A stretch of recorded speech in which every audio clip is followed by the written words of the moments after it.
Tuesday, January 7th, 2025, and we always begin by reciting the pledge. I pledge allegiance to the flag of the United States of America and to the republic for which it stands, one nation, under God, indivisible, with liberty and justice for all.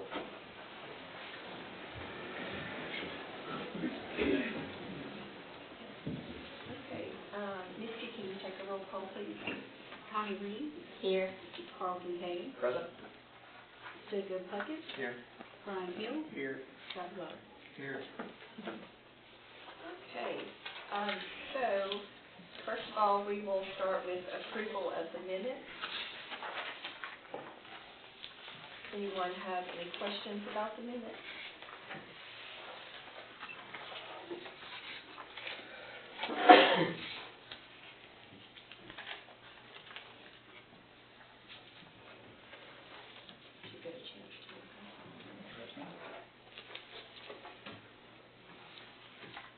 Okay, if there's no questions about the minutes, do I have a motion to approve them? I make a motion to approve the December 3rd meeting minutes. Do I have a second? I'll second. All in favor say aye. Aye. Okay, so the minutes pass. Okay, now we move to the public comment sign-in sheet. So for today, let's see. The first person we have to speak is Mike McArdle, and you're authorizing the purchase of fire equipment and issuance of a capital outlay note. So Mike, you want to come on up?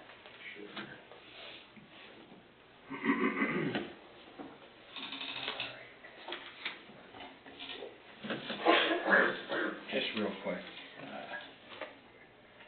I'm trying to figure out why this wasn't in the wish list budget. Because obviously, these things didn't just fall apart. Somebody knew they were old, decrepit, and going to fall apart. They should have been budgeted. I mean, this is ridiculous. Then I got a question. Hopefully, when you get to the financial statement, you can answer it. I'm looking at the financial thing. It says the revenues this year are going to be $3.3 million. The expenses are going to be $4.6.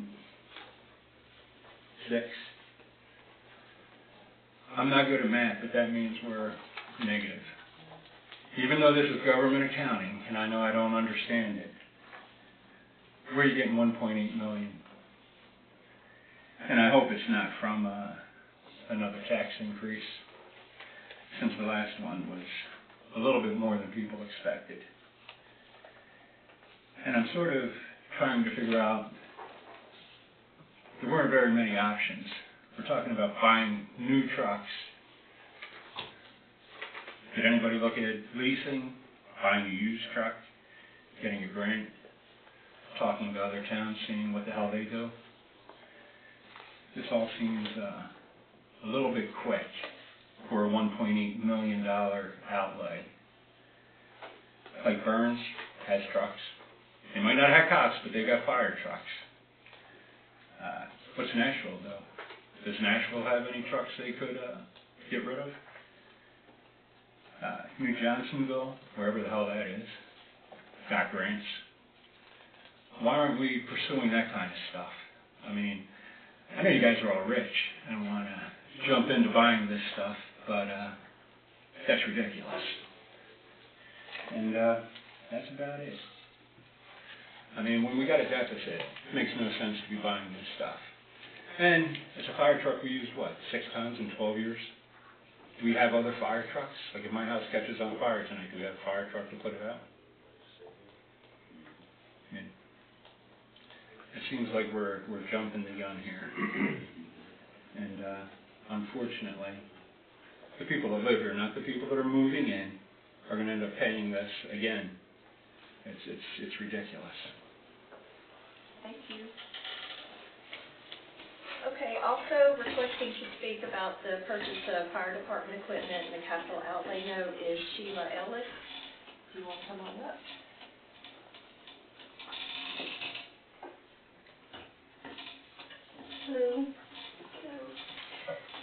And you are on Old Charlotte Road, is that correct? 1286. Just down from IP at Interstate Packaging. He had some good points. You can't argue what he said.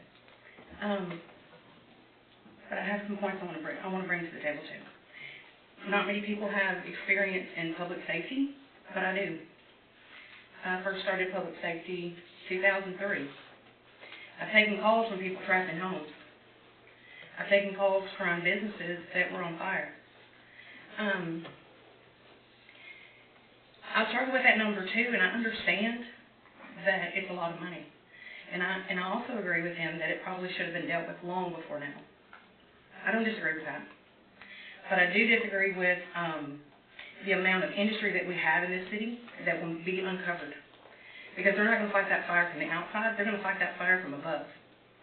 And it's only going to take one time for a mass casualty incident to happen in the city before somebody's head's going to roll for that. And it's going to be because we don't have a ladder truck sitting in that hallway. I'm not saying that it makes sense, the numbers, and it's good. No, I'm not. But I'm telling you that if you put this city at risk by taking a tanker truck out and a ladder truck away from here with all the industry that we have here, that's when something will happen, because that's Murphy's Law. And we've all experienced Murphy's Law. I'm not saying that the $1.8 million is the budget you need to go with, but we need to look at making sure that we replace those two pieces of apparatus in this city. I don't know what that looks like. That's not my job to know. But I am here as a citizen that lives right down from IP at the Interstate Packaging, that if that place blows, it's going to hit my house. You won't fight the fire at my house with a ladder, but you will that one. I don't live in a tall and skinny. I live in a single-family, 1,400 square foot home, and I've been there 20 years. You never responded to my house with a fire truck, but you will respond to IP with one, a ladder truck. And I just don't feel comfortable thinking that we're letting all this infrastructure come in, tight corners get through, where you're going to need a water curtain to fight other fire, to protect other places that you can't get to, then you're not going to have the piece of equipment to get here. Yes, I know we have mutual aid, but again, you mentioned it, the response time. Do you want to depend on that? I don't, because you probably got about 6 or 7 minutes to figure that out before it's gone. And again, I don't have the answers for the budget part of this, but we need to figure something out. We don't need to leave the city uncovered without a ladder and a tanker, somehow, some way. Thank you. Ms. Ellis, do you want to stay up here? Sorry. Next on the request to speak is regarding the Highway 47 North speed limit, and you had signed up for that as well. Yes, so I was at the work session meeting agenda, and I heard a lot of talk about the speed limit changes. I've seen the ups and I've seen the downs of that change. I've lived next to it. I see the traffic. I'm the flow. I've been in the school line. My son went to elementary school there, so I know all about that. But what I have seen, living on Old Charlotte Road, which is a very popular cut-through for not wanting to deal with the 30 speed limit on a state highway, I can tell you that what it did for me was increase the speed down through my road to speeds that they think that they're at Union Hill Raceway. And I've had to watch out my front door. Cars go by so fast I can't even tell what time it is, because they want to bypass the 30-mile-an-hour speed zone. Now, I'm not in disagreement that I think you guys said something about school roads, stop it, and kind of go. I'm not against that. I understand, but 30 all the way through there is a little much. And I think we should consider moving it back to 40. Thank you. Okay, next on the agenda, Garland Frazier had requested to speak about the White Bluff Park and Recreation Master Plan. Mr. Frazier, if you want to come up.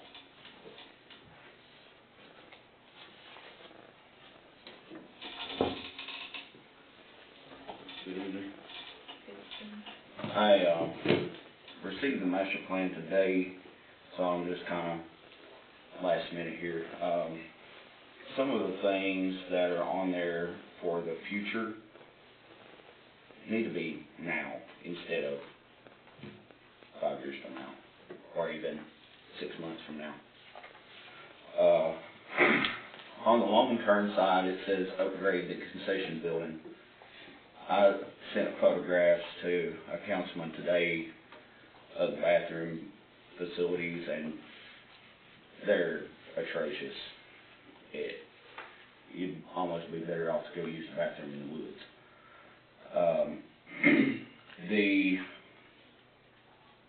The plan overall is not a bad plan, but there's a piece missing on here that really needs to be addressed. We have one field that is not usable at night, period, because it has no lights.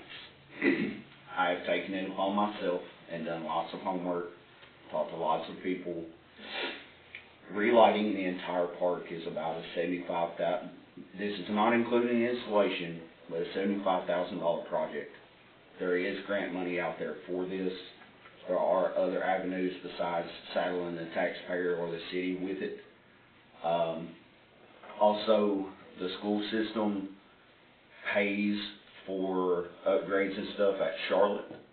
They do not currently pay for anything here in this town. They use our park, but don't pay anything to use it.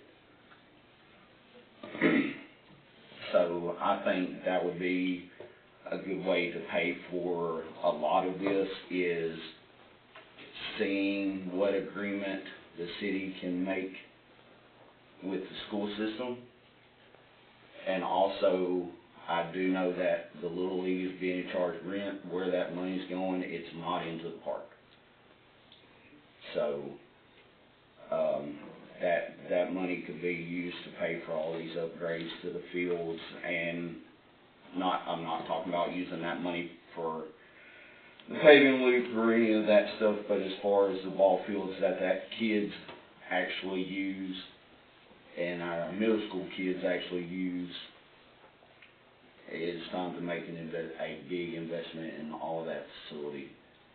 And if anybody wants the numbers or what the lighting project actually looks like, get with me after. I'll send it to you. Not a big deal. I've got another phone call to make to do the estimate for the installation, and then we'll have all the numbers. So that's it. Okay, thank you. Thank you.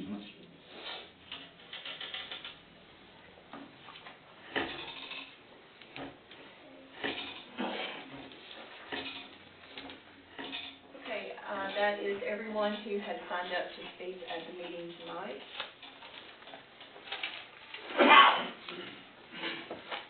Okay, so moving on to public hearings. Do I need to close the town council meeting? Public hearing. Okay, so public hearing before considering on second and final reading an ordinance to amend the Town of White Bluff zoning map by rezoning map 096I, Group A, Parcel 2304, Man's Produce on Highway 70 East, from C2, which is Highway Commercial, to C1, Central Business District. Would anyone like to speak on that matter? I'm here.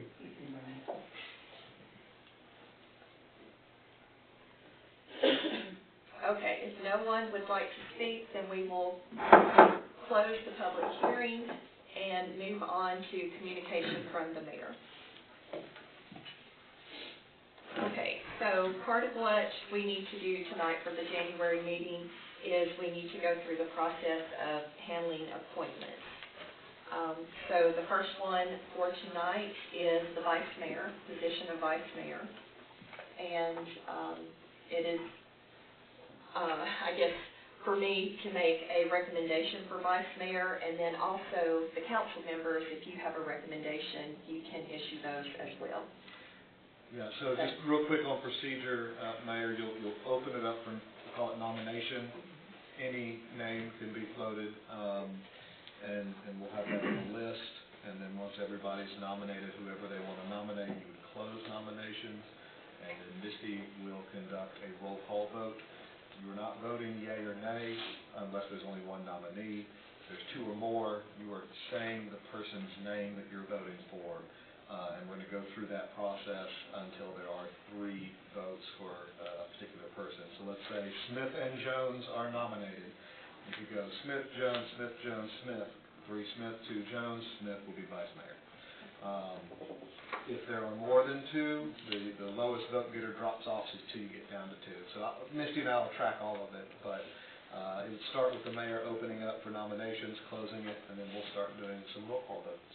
Okay. And does it matter which direction we go in to start off? So I asked Misty, it's been sort of common practice, a different member of the council will be the first to do roll calls going down each time. So it'll be a different start. Okay. So I would like to start by nominating Scott Glover for vice mayor. And the reason I'm making this nomination is because during this most recent election, a lot of people have voted for change. And so I feel that Scott would be a good representative for the vice mayor role, and that is my nomination for tonight. And so, which, left or right, anyone? So anyone, for nominations, anyone can say anything. Okay, so I open up the floor for nominations then. I would like to nominate Ms. Connie Reed. I've been on council 4 years, and I've been happy with her performance in the position, and so that would be my nomination.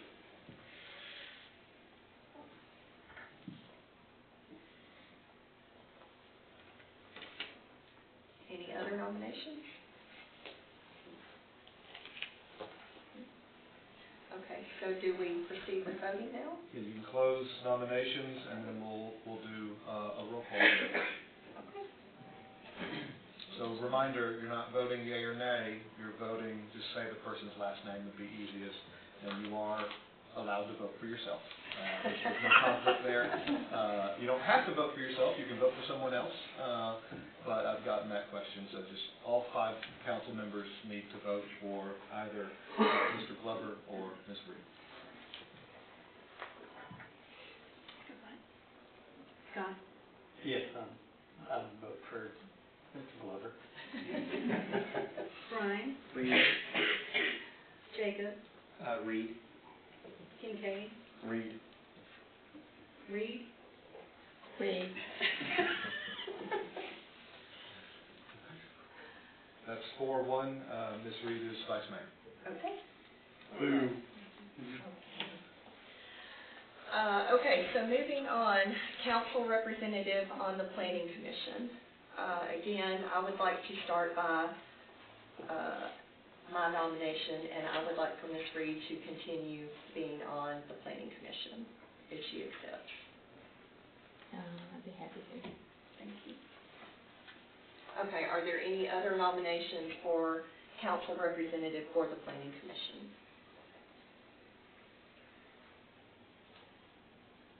Okay. If there's no other nominations, then, This can just be a straight yea or nay vote. okay. So we'll still do roll call, but you say yea or nay. Brian? Yay. Jacob? Yay. Carl? Yea. Scott? Yay. And Scott. Oh, Scott, sorry. Scott? Go back around.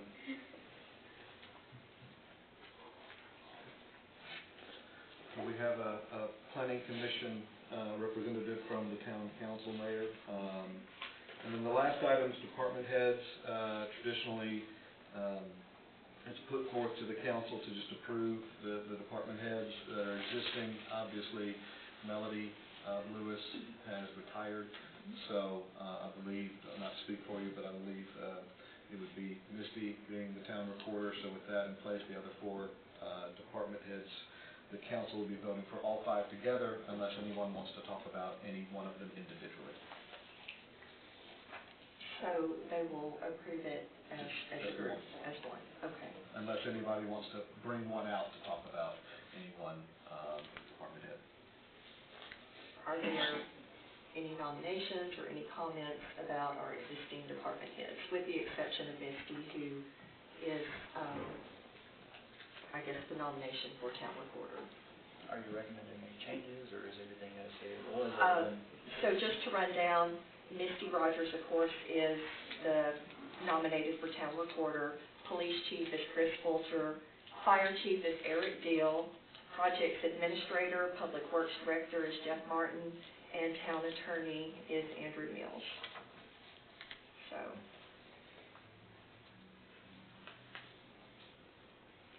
if there's no discussion about any of those, then we Simple take, motion. okay, would anyone like to make a motion to approve those department heads? I move to accept all the department heads. Do I have a second? I'll second. Okay, all in favor, say aye. Aye. Any opposed? Okay.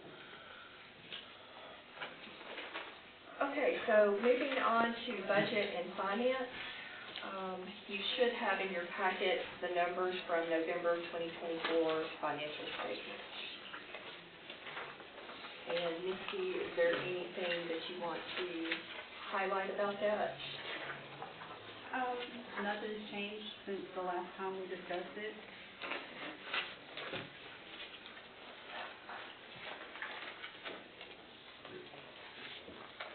So one thing that I noticed that we discussed at the work session meeting is that at this point through the fiscal year, at the end of November, we were roughly 41 to 42% through the fiscal year budget.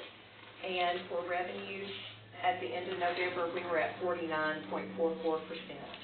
So we know things like the property taxes are starting to come in, which was not included in this financial statement, but so far we are on track for this point of the year.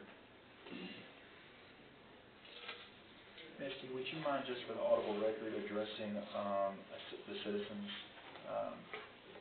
question about revenue versus expenditures and the stark difference between those two numbers? So I talked to Melody about that, and she said it might have something to do with the police cars. I have not actually sat down and had a chance to really dive into it and give those answers, but I plan on doing that, and Melody's going to look at it too. She's still coming up to help some. As a personal favor, would you mind having that at next meeting for us? Absolutely. Thank you so much. You're welcome. And make sure, the way I understood it is grant funds, if they're slated to be spent, go in the expenditure column. They do. And that traditionally was what threw off expenses, because they're just held there.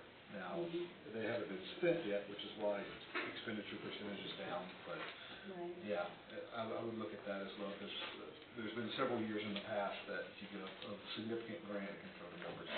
Grants and flow through and such, I just like clarity, because I'm aware that there's a lot of those in there, but. Thank you. I believe what we had budgeted for general government alone was not the 2.5 million, so I think that does have part of the grant money factored into it, so I think that's part of the difference.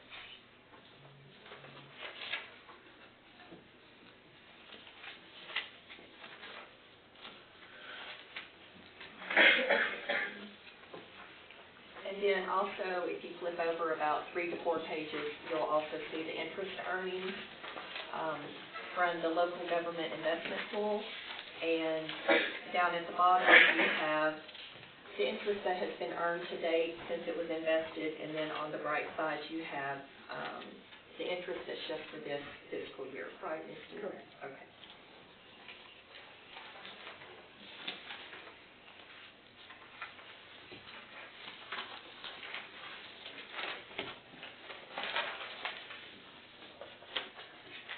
Okay, any other questions about the financial statements?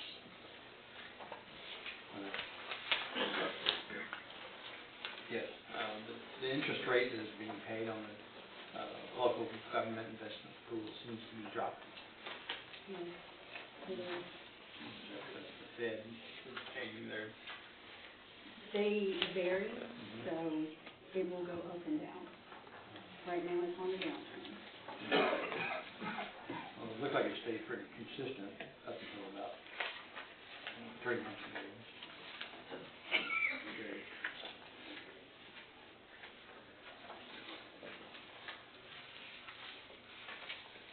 I think that was when the Fed started dropping the interest rates. This interest rate isn't tied to the federal rate, it's the state return, and so you'll see that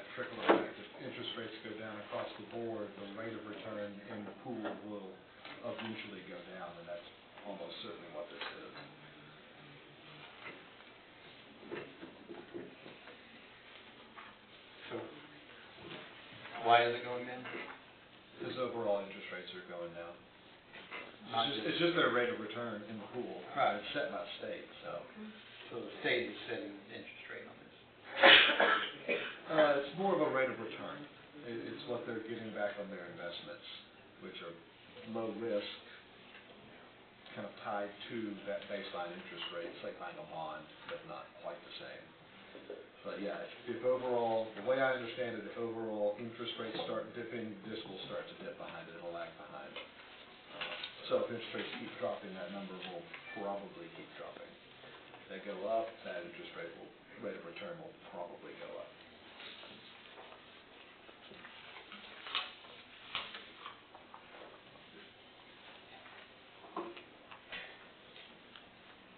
Okay, any other questions about the November financial statements?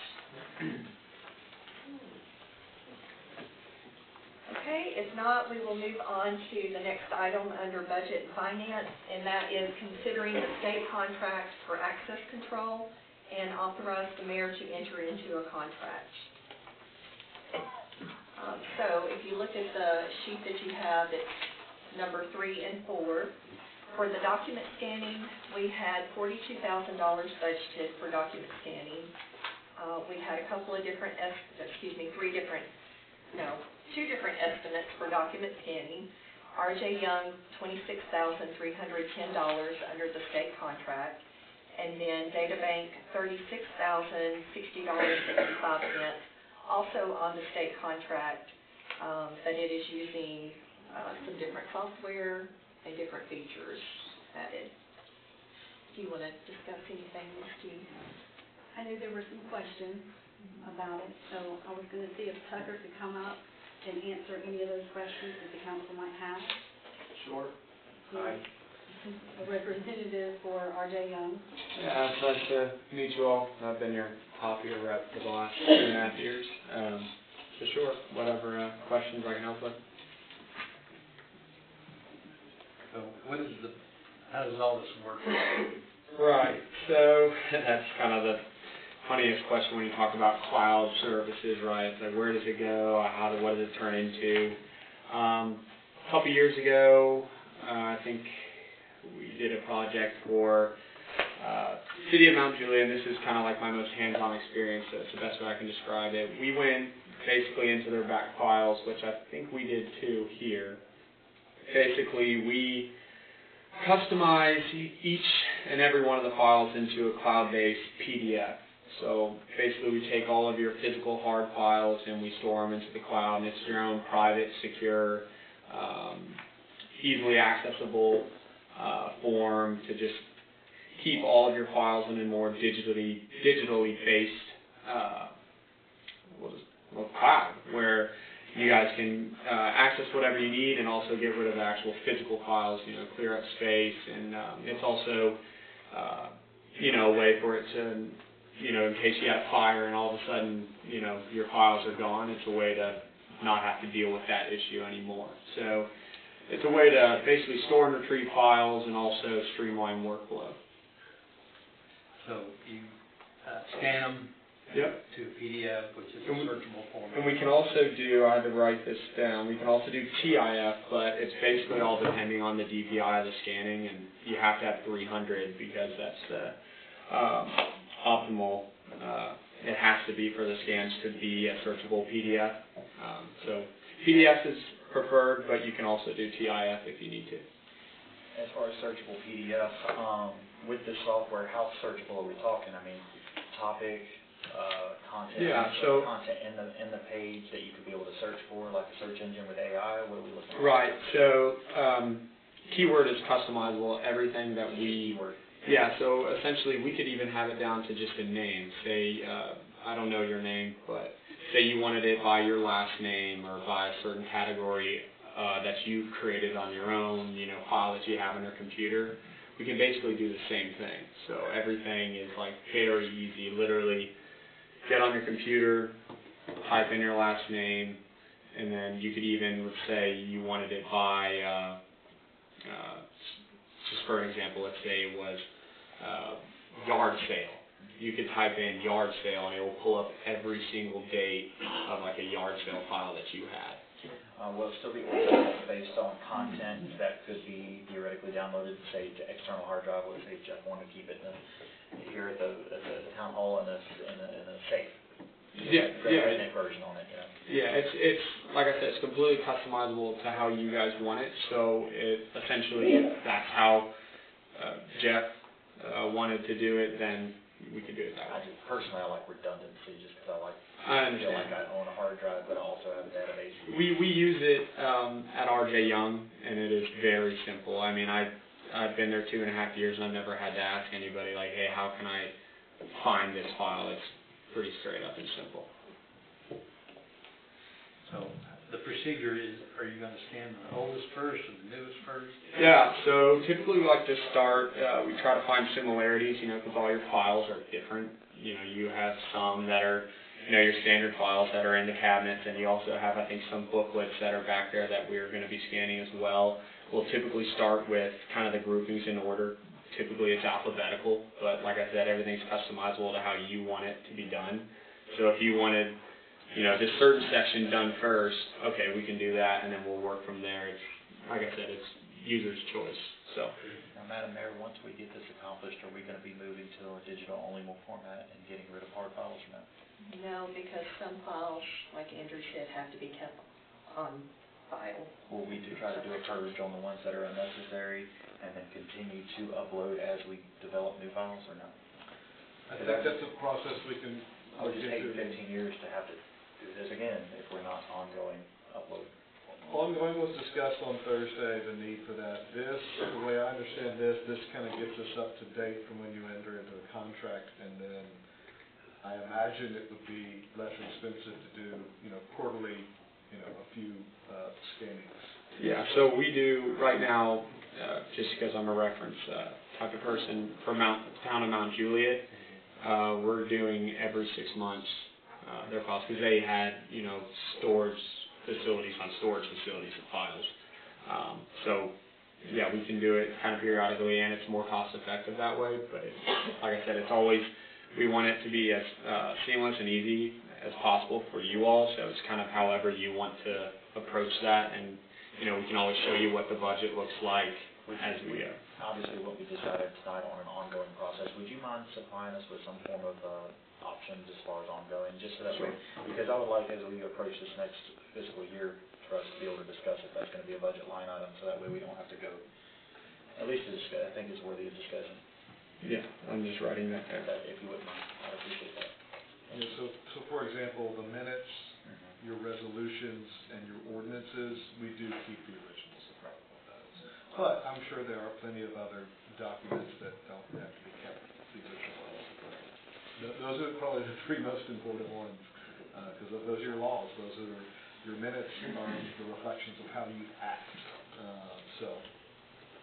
Because personally, I don't mind spending the money to get all this history done, but I'd like to not have to revisit this.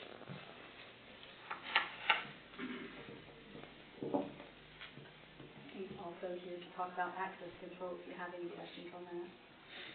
Is this, the software you use, is it proprietary RJ Young software? No, so technically RJ Young does not create any of the platforms that we provide. So we're a vendor that has partnerships, and this is through a company called Verkada. Everything is generated with their, I think they're based out of San Diego. So everything is through Verkada. We're just a company that services it, installs it, and provides it, because they don't actually deal themselves, if that makes sense. Misty, was this the product that you were excited about with Verkada? Yeah.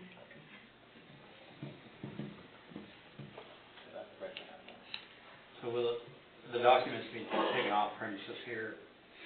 Yeah, we'll take them off premises if that's what you wanted, or we can leave them. I mean, we prefer to get rid of them. As far as when you do the downloading? Yeah, we'll typically do it off-site, but if it comes down to, you want us to do it on-site, we can. It's just kind of a hassle because we'll have to come in here and kind of get in the way of everything. But there has been that case before. And as far as contingencies, if something happens to that, is there, I guess if they're lost, but Happens to what? like if you take the physical documents off the premises and you get into a wreck on the highway and it all burns up. I think we would be held liable for that. Right. I've never heard of that scenario before. I think under that circumstance, we'd be held liable for that and would cover the damages. I don't really know if I have the correct answer for you, but. That's all right. How are they transported? Are they put back right. to somebody's home? Oh, no, so everything is like secured and there's like, scanned footage of every single file that you all have, and then it's moved with our shipment crew, MOE, all the way back to RJ Young, and then we do everything like in-house. But it's a very secure, I think it's multiple drivers and it's a driver in the front, driver in the back. It's about what you can get out of like a local police without it being with a badge. So, we do a very good job, I hope.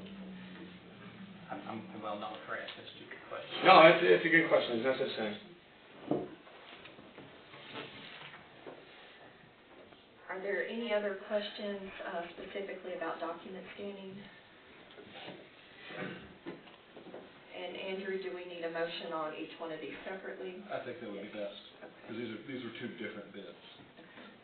May I ask a question, Ms. Misty, and put you on the spot in front of Representative? Sure. Would you mind stating your recommendations for both of these items, if you don't mind? Well, I'm going to tell you, Because I know, love, and trust you, and I'd like to hear from you. when I look at our budget numbers Yes, ma'am. and I look at what we are getting for this price, I recommend RJ Young on both units for the DocuWare program and the access control. I know you've done very much research, so if you don't mind, I would like to make a motion to accept RJ Young, I guess, on the beginning of document scanning. Okay, so we have a motion to accept the RJ Young bid for document scanning. Do we have a second? I'll second. Okay, are there any questions or comments about document scanning?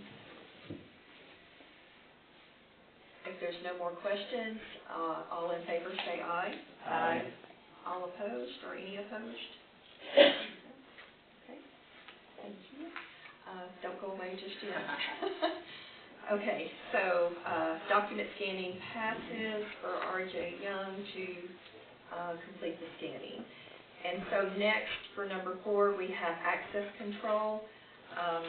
Again, we had $87,875 budgeted for it. RJ Young had a bid of $52,320.03 under the state contract. His call had a bid of $74,749.15, and Convergence, is that how you pronounce it, was $85,611.74. So, does anyone have questions for Tucker about the RJ Young bid? Or the access control? For the access control, what's our timeline on installation? From the moment we get, the green light from you all, so we'll get everything submitted. We'll have our Verkada team and our RJ Young team coordinate with, I guess it would be you, Misty. And then it's about 2 weeks, 3 weeks. Excellent. And is that document scanning, do you have any projections on the? Yeah, so the project itself, it's all kind of varies depending on how many files you have that we're scanning. Sure. We've estimated that your project will take us about 30 to 40 days to complete entirely. Excellent. Thank you. As far as the access control, it's only for this building here. Yeah, I believe so. So how easily and how expensive would it be to include another one of our buildings? Yeah, so each building kind of serves as its own unit, but it's all under the same platform. That's the kind of like the unique thing about Verkada, is like you can separate the buildings entirely. Obviously, we'll have to, in order to put together like a budgetary number for you, actually go and see it hands-on, you know, get a layout of the scope, how many doors are there, how many entryways and exitways, and kind of like what you all would like to do with the building, and then we can quote it out that way, because, you know, there's the labor and then there's also the actual equipment side to it, so I can't just, you know, come up with a number, but we can easily put that together for you, just based off of coming out here and looking at it. Right. Well, I wouldn't expect you to be able to get a dollar figure, but just with the, you know, the fact that if we do our Young on the access control, since we already have that contract, would it be the same as starting over at the other building? Oh, no. So everything falls under the same contract. We have the bid with the state of Tennessee for this specific diamond pricing, so it's the same pricing. It just comes down to the, you know, because the labor could be different over there compared to how it is here. So that's all it really is. That's all I got. Thank you. For state contracts, you were not required to put it out for bid over $25,000.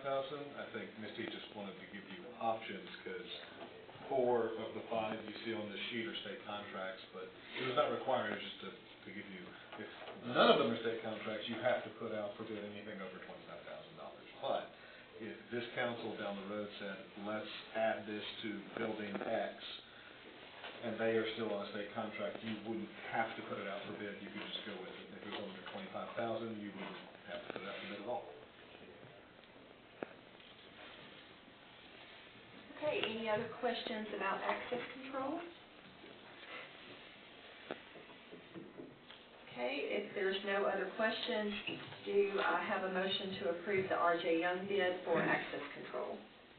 I'll make that motion to approve R.J. Young for access control. Okay, do I have a second? I'll second. Okay. If there's no other questions or comments, all in favor say aye. Aye. Opposed? Okay, so access control passes. Thank you so much. Thank you. Thank you.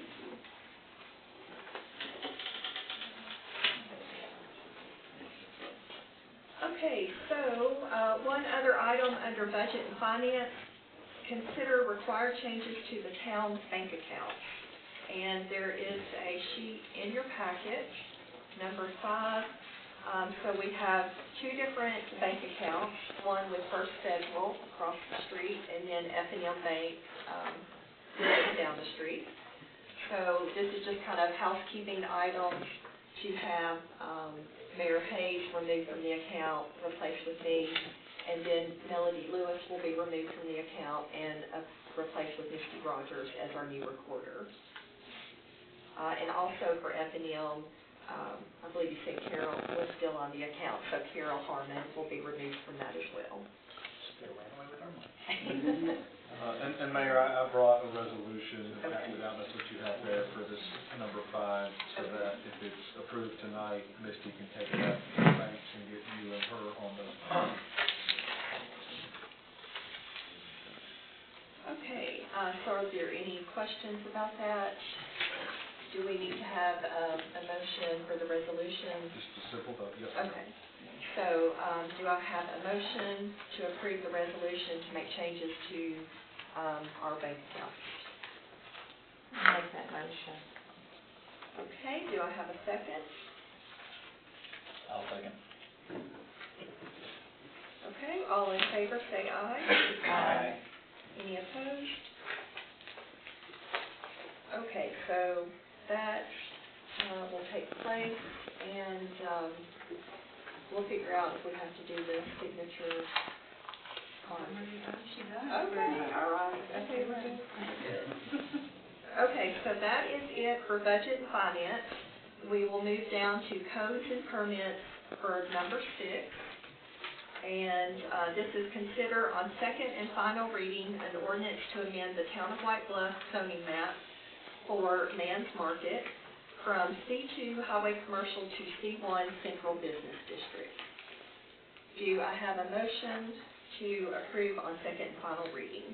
I enthusiastically move to approve this on second and final reading. Okay, do I have a second? I'll second. Okay. Enthusiastically. Okay, any questions or comments about this? Okay, if there are none, all in favor say aye. Aye. Opposed? Okay, so Man's Market will be changed to C1 Central Business District. Moving on to item number 7, which is the building permit report. You should also have that in your packet.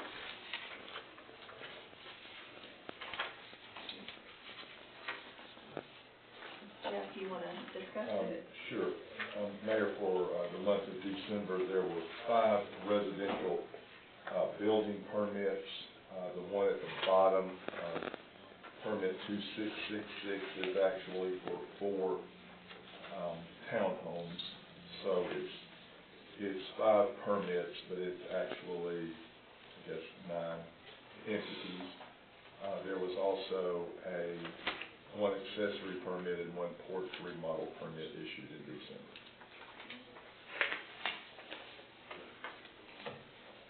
I'm not familiar with this 300 Peyton Place. Is that the first time it's come across my desk, or is it? That's, it's new. That's the apartments out at, behind the car wash. Oh, okay. Before my time. Okay. So have they changed the name from, is it? I'm not sure why that's there. We'll check into it. Any other questions about the building permit report?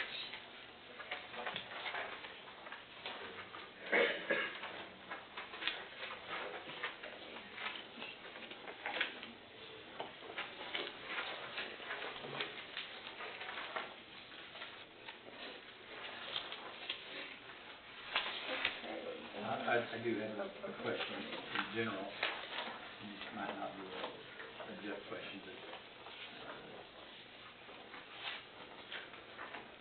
what day was it that they started? 7 a.m.? No, they started at 4 a.m. 4 a.m. They're pouring concrete at 4 a.m. at the carriages of Cottage Way.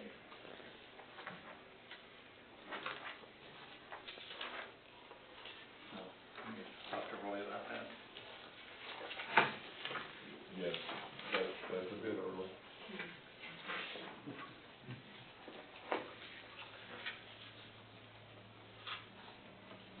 Is that a Roy question or is that a noise violation or both?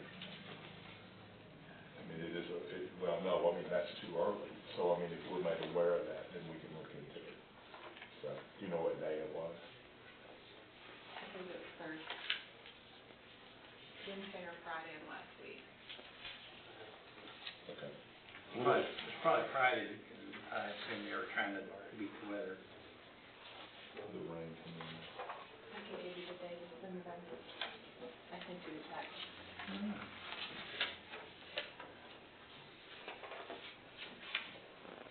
We'll talk with them. Okay, so moving on to public safety, item number 8 is the police department report. Okay, so you should have in your packet the December 2024 police department report.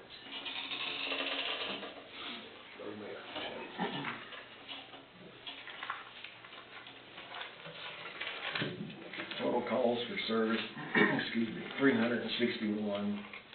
Of that, 152 traffic stops, 169 citations were issued, 44 warnings, 33 arrests, with 2 of those being DUIs for the month.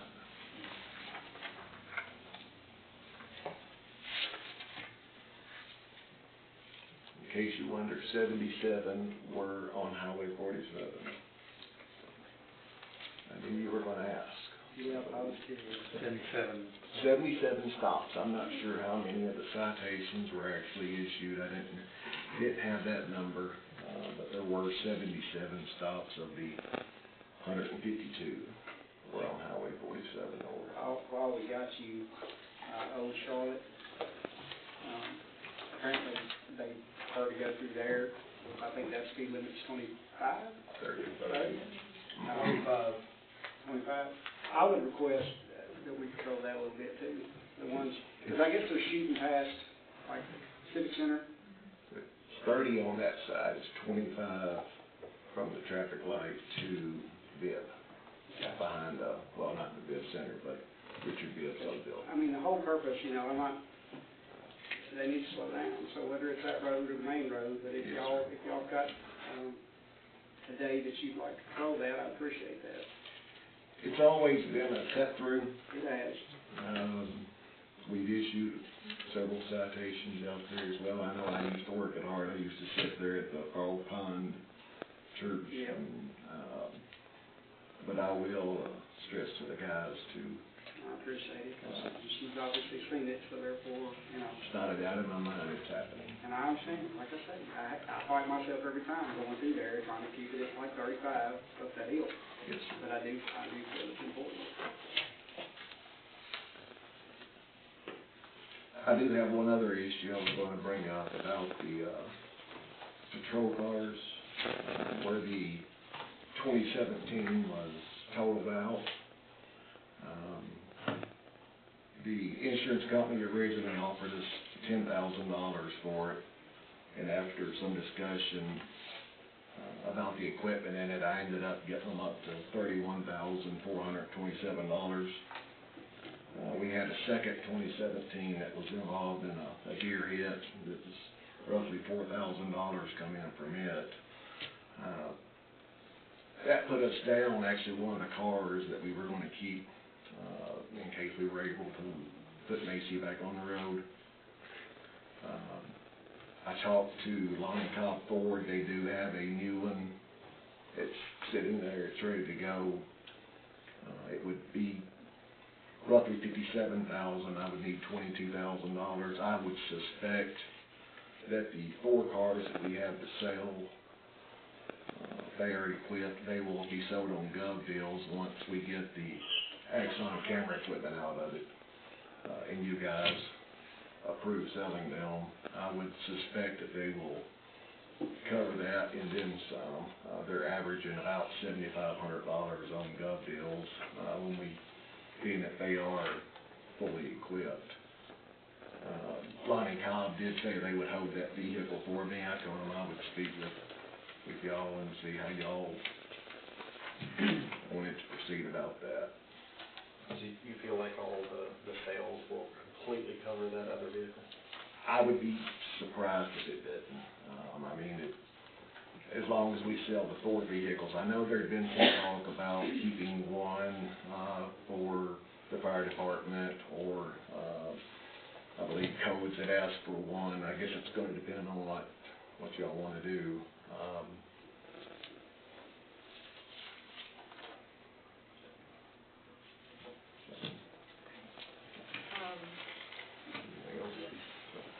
I'm personally, I mean, I don't know if you want to discuss that time or not, Madam Mayor.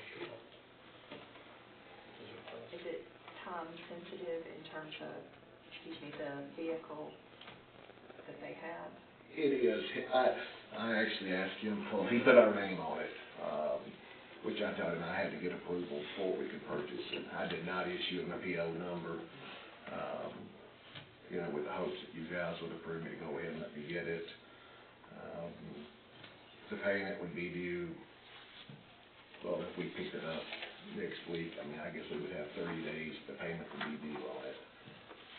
So I'm not sure. Well, I do know that Axon's coming on the 22nd to remove the camera equipment out of the 4 police units that we had. What would be 5? The one that was totaled out, they have to remove it as well.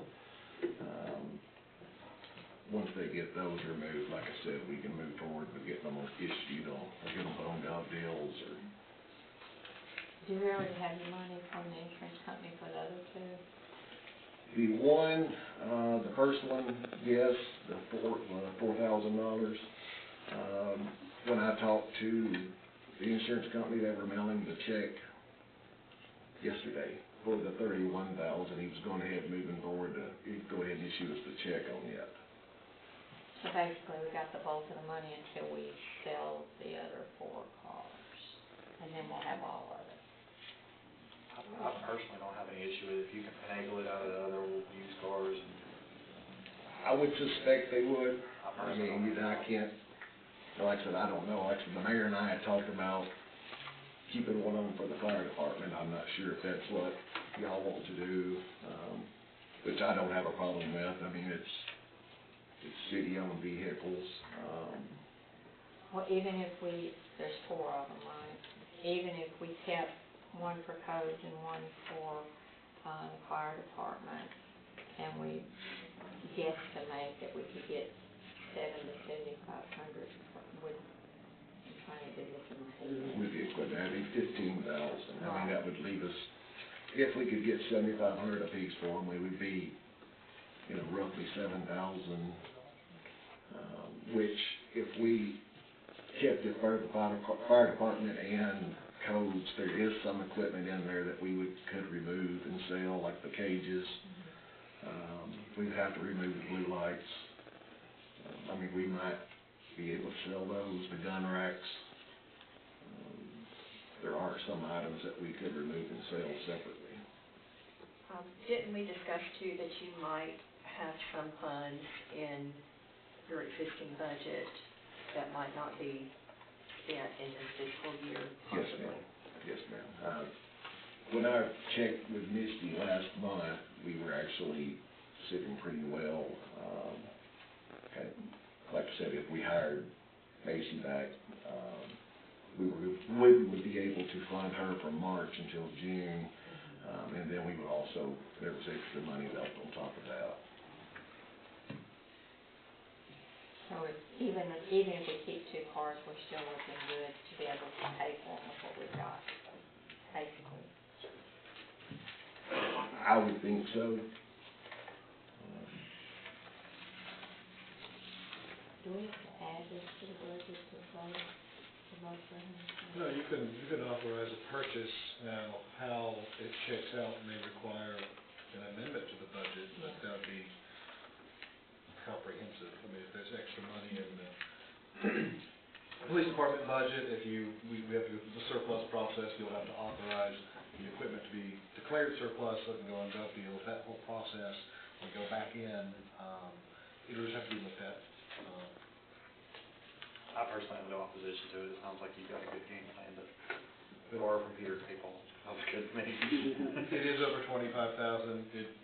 Typically, a new item like this would need to go on to the next agenda, but you've been told sort of exigent circumstances, so you are allowed. It'd just be a simple vote of this body, yea or nay. And I believe too, money from the drug fund, that can be used towards the purchase of vehicles. Correct, yes, ma'am. And I think there's a small amount of money in the drug fund that would also supplement the purchase of another vehicle. So between insurance, sold cars, and drug fund, we may have it. I don't think it would be an issue at all. Like I said, I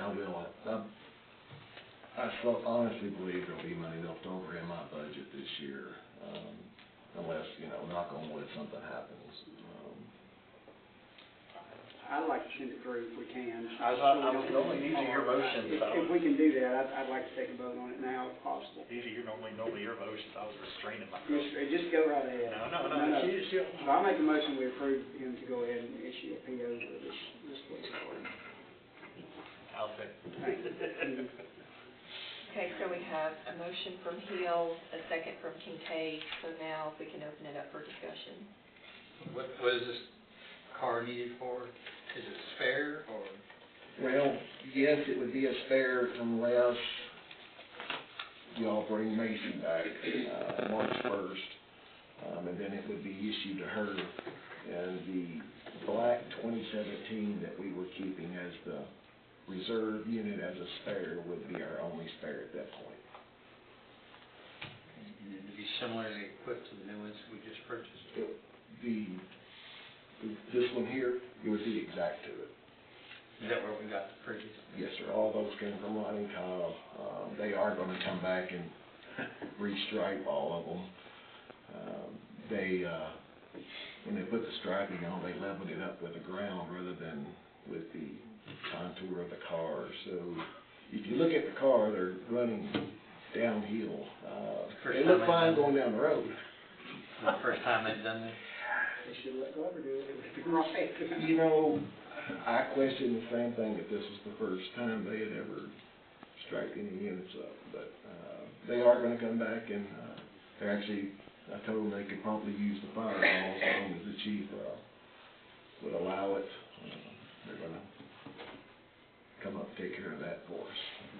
So, the ones that, the two, one for codes, one for fire department.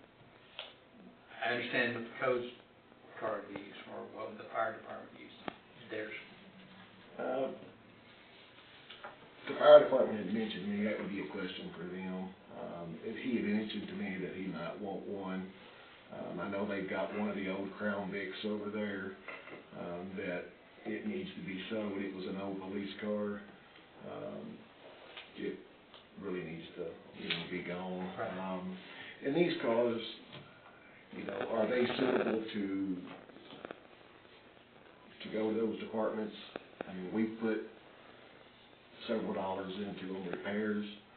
I think 3 of them we've had to replace the water pumps on, and that's about $4,000 each time.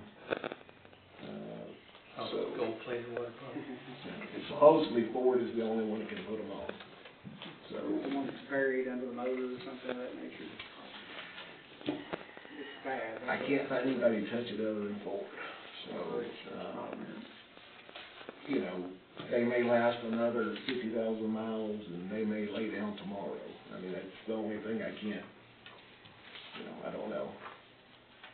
We've had them we've kept them maintained, so, I know where all the maintenance records are, but Right.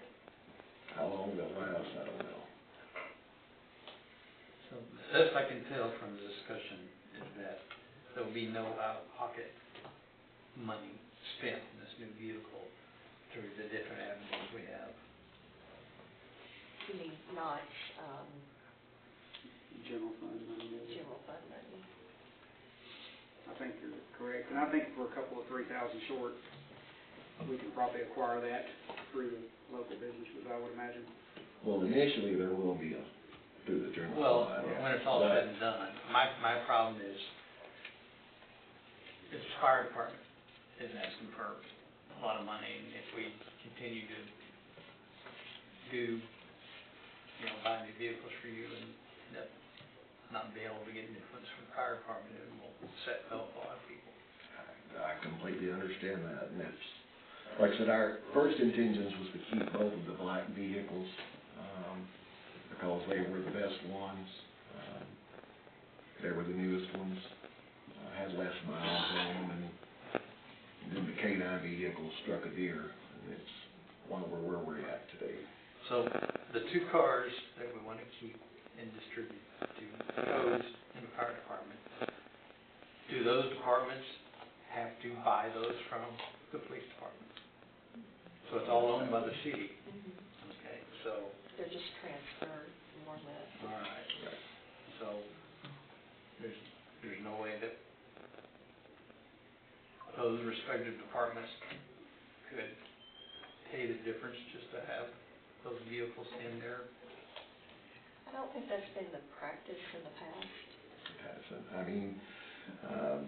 These vehicles originally was set up to be purchased out of the drug fund, and I believe the first payment or 2 was made out of the drug fund. The law says that anything that's purchased out of the drug fund, the money has to go back into the drug fund. If I'm correct, I believe that if you sold them, but transferring them to another department, as long as they're not sold and the money's, put in general fund, that would be, like I said, I believe the largest portion of the funds was paid out of general fund. So, no, I would not charge the fire department and the codes, and I'm not sure the fire department even wants one, after I told them what kind of shape they were in, but they did originally inquire about one. Okay. Just trying to work it all out on paper. That's all I got. Any other questions about the motion to replace one of the total police cars? If not, all in favor say aye. Aye. Opposed? Okay. Thank you very much.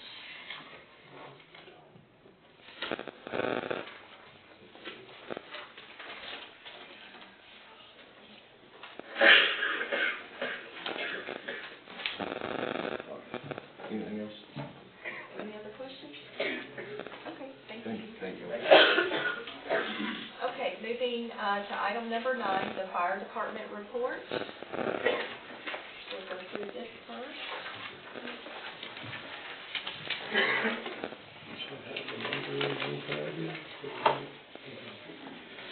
For the highest one, I'll say, 2023, we had 799 calls. This year, 2024, 872. Had a massive 11% increase in calls between 23 and 24. For the years, any questions? Just to remind me, we were discussing this a while ago, the 159 and 165, one of those is CSN numbers, 159 is the city, and 165 is outside the city.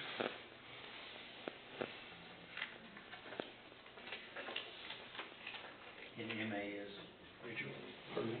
MA. EMA? Mutual aid. Oh, mutual aid, yes, sir. I'm sorry, I just said EMA, I'm sorry. And you said it was about a 9% increase About that. year over year Yeah, from last. From 23 to 24. Which the largest majority of those are medical costs.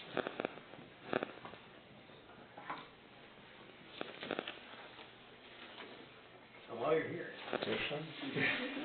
the vehicle that we obtained from the police department, that's still something you're interested in? Not really. Okay. The other stuff kind of trumps all that right now. It was just gonna be something for assistant chief and one of my captains to use when they're doing their shifts on the weekends and the evenings. To keep them using their own personal vehicles, so it's only purpose. How would it affect your current issues with your other equipment? The other equipment I need worse than I need, one of Chris's trucks, his case is, I need them working on it. I don't think they'd be worth that. So it's a liability thing? You don't want to have a liability? I don't want to spend a bunch of money on keeping it running. Okay, I understand. Would it be better than the Crown Vic? Well, the Crown Vic, it hasn't been used since the pickup truck was bought from me in 2019. And we've got the old rescue truck that we had. It's been sitting since the rescue was bought. It needs to go too. There's one of the Army surplus trucks that needs to go also. So is that a gov deal? All gov deals. Thing? And then the tanker and the ladder. They were all gov deals. Yes, sir. Okay, so the Crown Vic, the old rescue truck, It's like an 83 model Chevrolet with a rescue body on it. and then what was the other? Army surplus. It was Army. 6x6. Is that what? 6x6. Amgen or something? Pardon me? Is it American General? Yes, ANC, I believe, yeah. But it's an 85 model, and the brakes got smoked on it pretty bad. And it being a military vehicle, you can't just go by regular run-of-the-mill brakes. How is it that the police from the fire department came about that? We got it from through the police, through their DRMO program. They could let us use it. They couldn't sell it. And so, once they had to keep it for a certain period of time, and then they let us use it for a brush truck. Is it equipped as a fire? We put a tank on it, and I put a pump on it, and put some hoses on it. And so we got to do the hoses stuff. And we'll keep hose reels and pumps.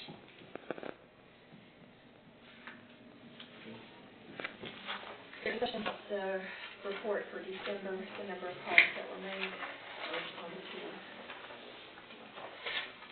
Okay, so don't go anywhere. Okay, moving on to item number 10, which is consider on first reading an ordinance authorizing the purchase of fire department equipment, approving the issuance of a capital outlay note to finance the purchase, and authorizing the mayor to enter into an agreement for such purchase. Okay, so I'm going to try to do this on the screen if I can. So these are some numbers that we looked at during the work session meeting on Thursday evening, and there have been no changes to any quotes since then. Correct, Eric? Yes. I mean, you haven't got any updates. I haven't either.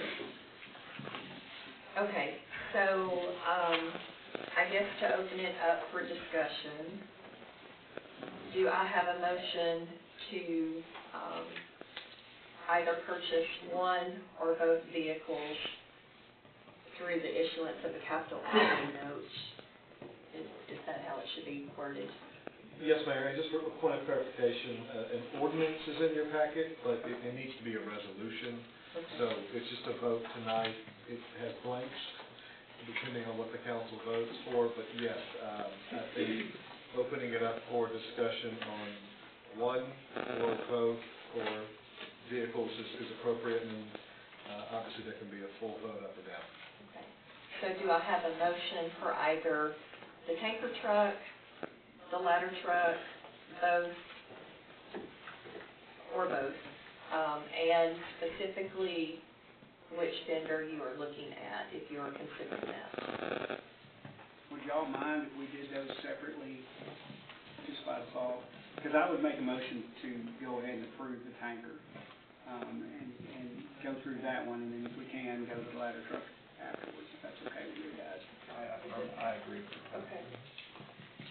Okay, so Councilmember Hill has made a motion to proceed with purchasing the tanker truck, and are you looking at which vendor? Well, that's a good question.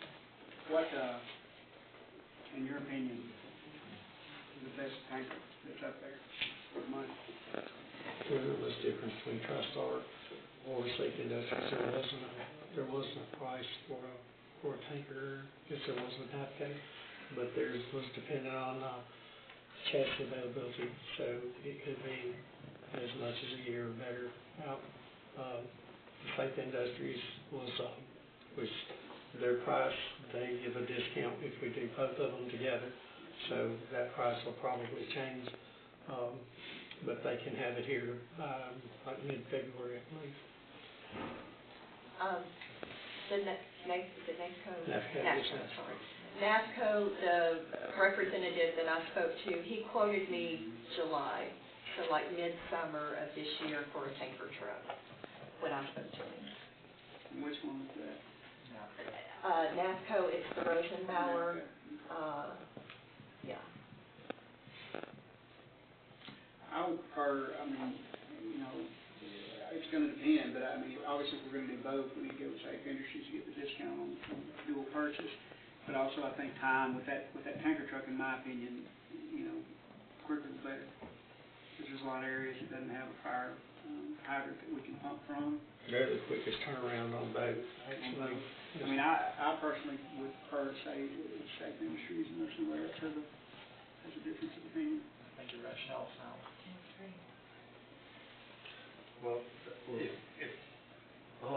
save $50,000 on the Safe Industries, which is $50,000 more than the NAPCO, what's the difference? Availability. Well, yeah, a couple months, 3 months. Okay, so we have a motion, but do we have a second? For the Safe Industries tanker, correct? That would be my motion. Okay, that's the motion. Anyone willing to second that? I will second that. Okay, so now opening it up for discussion. Other than availability, is it, and the obvious potential for discount, is there any other significant difference between the Rosenbauer and the Firemaster? Not really, except maybe the chassis. pro con on the But chassis? the resin buyer was dependent on chassis availability. So you're saying July, but it may not be July if they can't get a chassis. So, and I don't know if they're using, if it was it a Freightliner chassis or an International, I don't remember. International is what. An International is what the, Safe Industries is on to. Okay. Okay. So the other two, does anybody know what the availability is on them? The TriStar, the Siddons Martin? Sid Martin's, I think, if I'm not mistaken, it was available, National, I think. Okay, and it's the least expensive. Yes. The concern about the Siddons Martin is that it's a Pierce Yeah. made product. The proprietary parts of Pierce, just about everything on Pierce truck, you have to buy the Pierce parts. So what happens if Pierce, Well, it's just, they cost more. what You happens if can't- they go under? I don't think they're gonna go under, they've been in business for years, but you have to buy their parts, you can't buy a substitute part, it's proprietary. But I'm sure there's some stuff that you work on. Right, You can't get it. And a large portion of their stuff is proprietary. Now, it's a valid question because I understand that the parts are proprietary, but is it $55,000 proprietary? Depends on what range. Because I mean, I get it. As far as engine transmission, it's an engine transmission. Right. But, Because I get you buy neighboring power, you're gonna even get the more, pump, but but the $55,000. the valves and stuff, and the way the computerized system is for the pump and stuff, that's the big chunk of the proprietary part. So it depends on what price. And the TriStar availability? The TriStar availability was, I don't remember. Oh, there is a, okay. Okay, so, I would just exclude that TriStar just because of the availability issue. The proprietary product does not scare me. I deal with that all the time. It's just the cost, that's all. It's not because it's proprietary, it's not because it's hard to get, it's just because it's more expensive. Right. I understand that. And you said the TriStar is March of 2026 before it can be delivered. Right. And the Pierce. Pierce, what chassis is that? International. International. I wonder why they can't tell us the timeline if they're using the same chassis as the. It's availability. Everybody's waiting on It's stuff. fighting over them, basically. Kind of like police cars. So that kind of concerns me too, because it might be here in a few months, or it might be 2026. Well, they said July, but it depends on whose chassis availability. Are we talking about the Pierce? Yes. It doesn't sound like you're too stoked about the Pierce. Well, if you do it, you're saying July. They're saying July, but that's dependent on chassis availability. So if they can't get the chassis, it may be July of next year. Right. I'm sorry. So The Pierce that was told, you said is available now. No, not the Pierce. No. No, that was, yeah, I'm sorry, the Siddon Ford, yes. Yes, I believe it was. Wasn't it now? Was that the NAPCO? The NAPCO was July. The Pierce, yes, sir. I'm sorry. Siddons Martin Pierce. Yeah, the Siddon Available Martin, it is available. right now. Yes, sir. For less than anybody else. Unless it's been sold. That's been 2 It's months. available unless it's not. That's been 2 months. Yeah, right. And it's got a 100 more gallon capacity in the tank, Yes. so.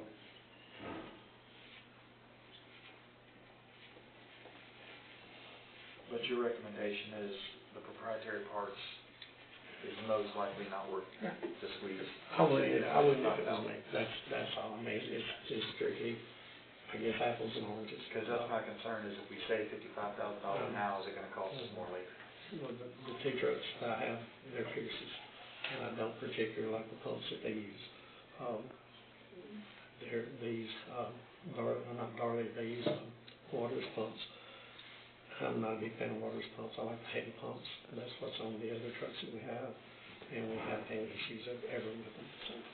So, forgive my ignorance, is there any type of warranty on the? Yeah, there's warranty on, different, it varies from the pump to the electronics, to the chassis, to the engine, to the transmission, everything's a little bit different. So, the majority of the proprietary parts. 2 or 3 years, it'll be like 2 or 3 years warranty on like the chassis and the motor and transmission. But all that's not Pierce. No. I'm just worried about the proprietary parts, what kind of a The warranty they electronic offer. stuff, I have no idea. And I wonder too, so if they're proprietary, and this is apples and oranges, it's different, I understand that, but the pumps I've worked on in the past, that were proprietary parts, yes, you had to get them from them, but the problems that we had were the availability, because they're the only person that sells them, if they don't have it in stock, there's nowhere else to go. Do you think that might be an issue or no? Could be. The ladder that we have now, we had an issue with some plumbing on the ladder, and it was actually an American France part, because Pierce bought American France. And so it took 6 months for them to find it, and then $2,500 to buy a little pipe about 4 inches. And so we couldn't get it from anywhere else. And we couldn't have it manufactured, nobody could make it. Just, granted, the truck was pretty old then, it's very old now, so, the hidden parts for any of the older trucks, hidden parts for them are kind of hard, because they want you to buy new stuff. They have to keep it for a certain amount of time. But as far as which one, I really, it doesn't make that much difference to me. I would rather have one with a pump. Rather than that, there's pretty much, as far as operations, they operate the same. I do know the Safe Industries, NACO, and TriStar, they all have the Hill pumps quoted in their estimates. Safe Industries, they have a place here in Nashville. They have technicians here in Nashville. I'm not sure about NAPCO. I had a couple of folks tell me, call the Metro Fire Department and asked them what they thought about Rosenbauer, since they have some Rosenbauer. And they said that they're not very pleased with it at all. I don't know. I haven't got into this. I was just told to check before we done it. Well, don't want to saddle you with something that you would be happy with, and would think would serve as well as another brand. So, I mean, we have an E1 now that we've had since '03. We haven't had any issues with it whatsoever. Which now, the E1 is not an E1, it's a Firemaster. They have an E1 tanker, but the availability for it was further out. So it's actually like a subcontractor in Safe Industries. It says where the Firemaster comes from.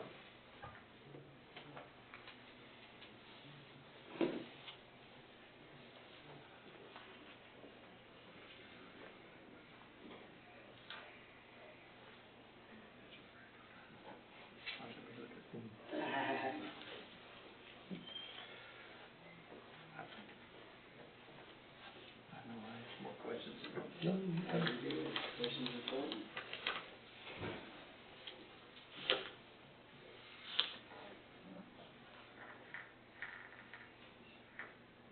guess Safe Industries does a price match. No, I doubt that very seriously. The difference, the ladder has the pump with what they call the SAM boost system that's got the Bluetooth for the nozzles and stuff like that, where you can actually control some of the functions from the end of the hose line. And that's about $35,000 option, but it's already on the truck. It's just the pump system that's on the truck.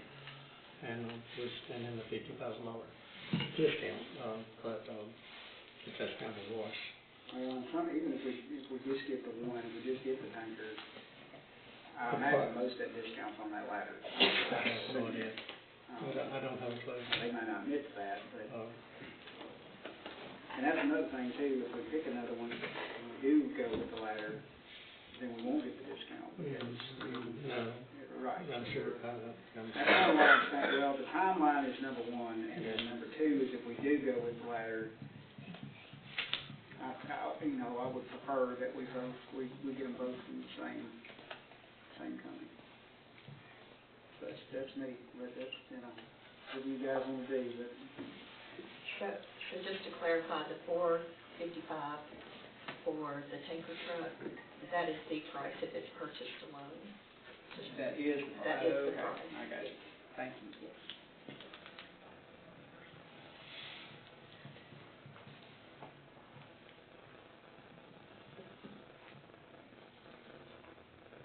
I don't know what that does to the contingency fund. Do you know what that No idea. does to that?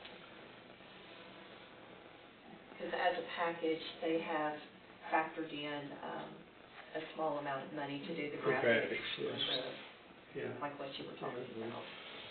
The graphics that we have picked for them would be probably $7,000-8,000 less than what they have, than what they allotted for. Right. And that could be used, or knocked off the price of the truck, it could be used to add shielding and something like that to the trucks, I don't know.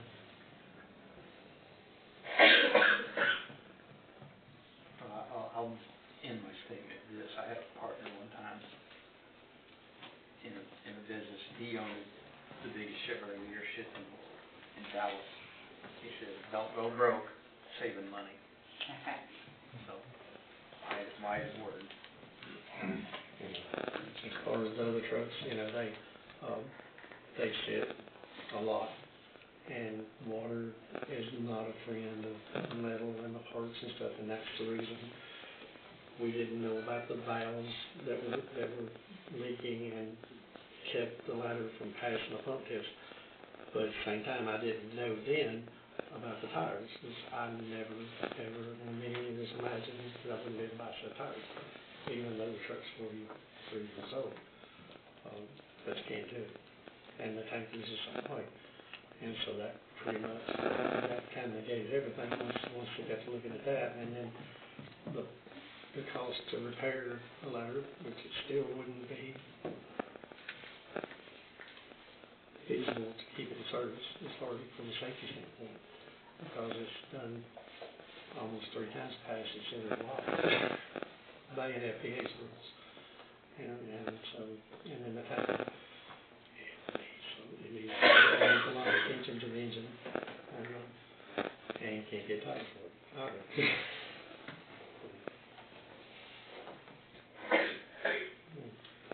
I'd be more than happy to take any of you for a ride in either one of them, and show you why they don't need to be on the road. But as far as the pumps and the pump stuff not passed on them, they will need for annual service. And they pump test them before they service them. That way, they get clean oil after they've been running, because they run really hard to pump test them. And when they start getting ready to do the pump test, they have to check all the valves to make sure they're not leaking and losing pressure. And it's leaking. The pump's leaking, the pump package leaking, the valves that can, for all the outlets that are leaking. And once it got to that, and you saw the cost, and some of the gauges are really need replaced.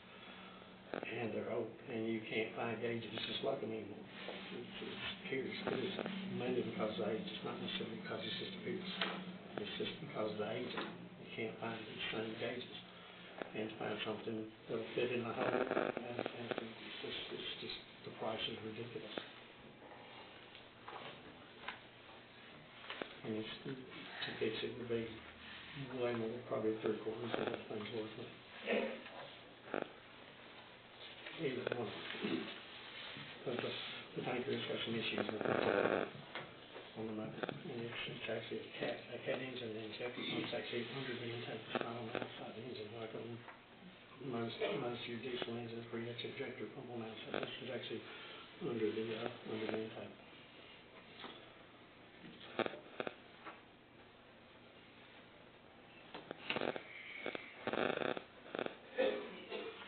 Do you know approximately how old the current tires are on the current tanker truck? They're probably in the 20-year range. Of the tires?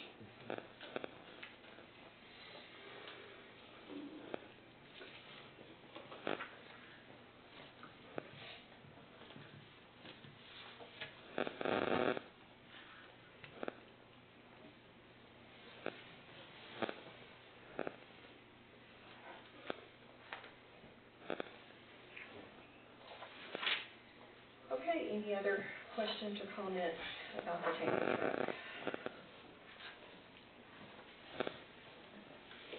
Okay, so we have a motion and a second to approve the purchase of the tanker truck, and this is from Trade Industries E1, correct? That's what I wanted.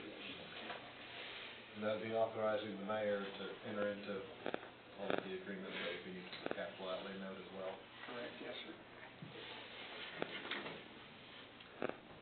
Okay, can we do voice vote, or do we have to do roll call vote?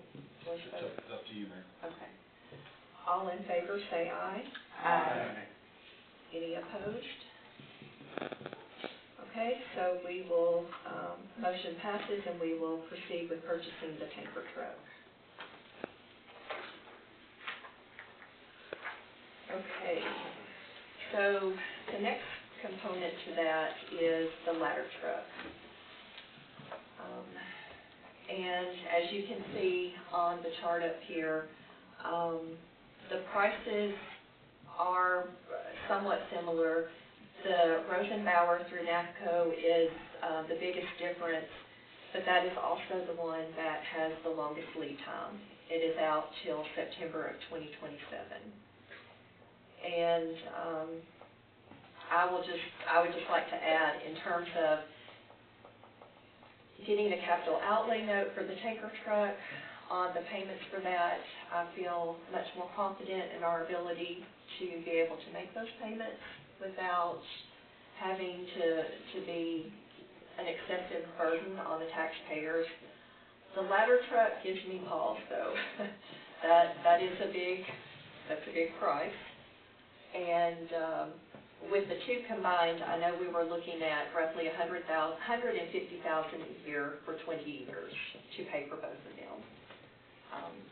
We don't have any way of knowing what the payment would be with the two broken out, correct? Correct. Yes, we have no way of knowing.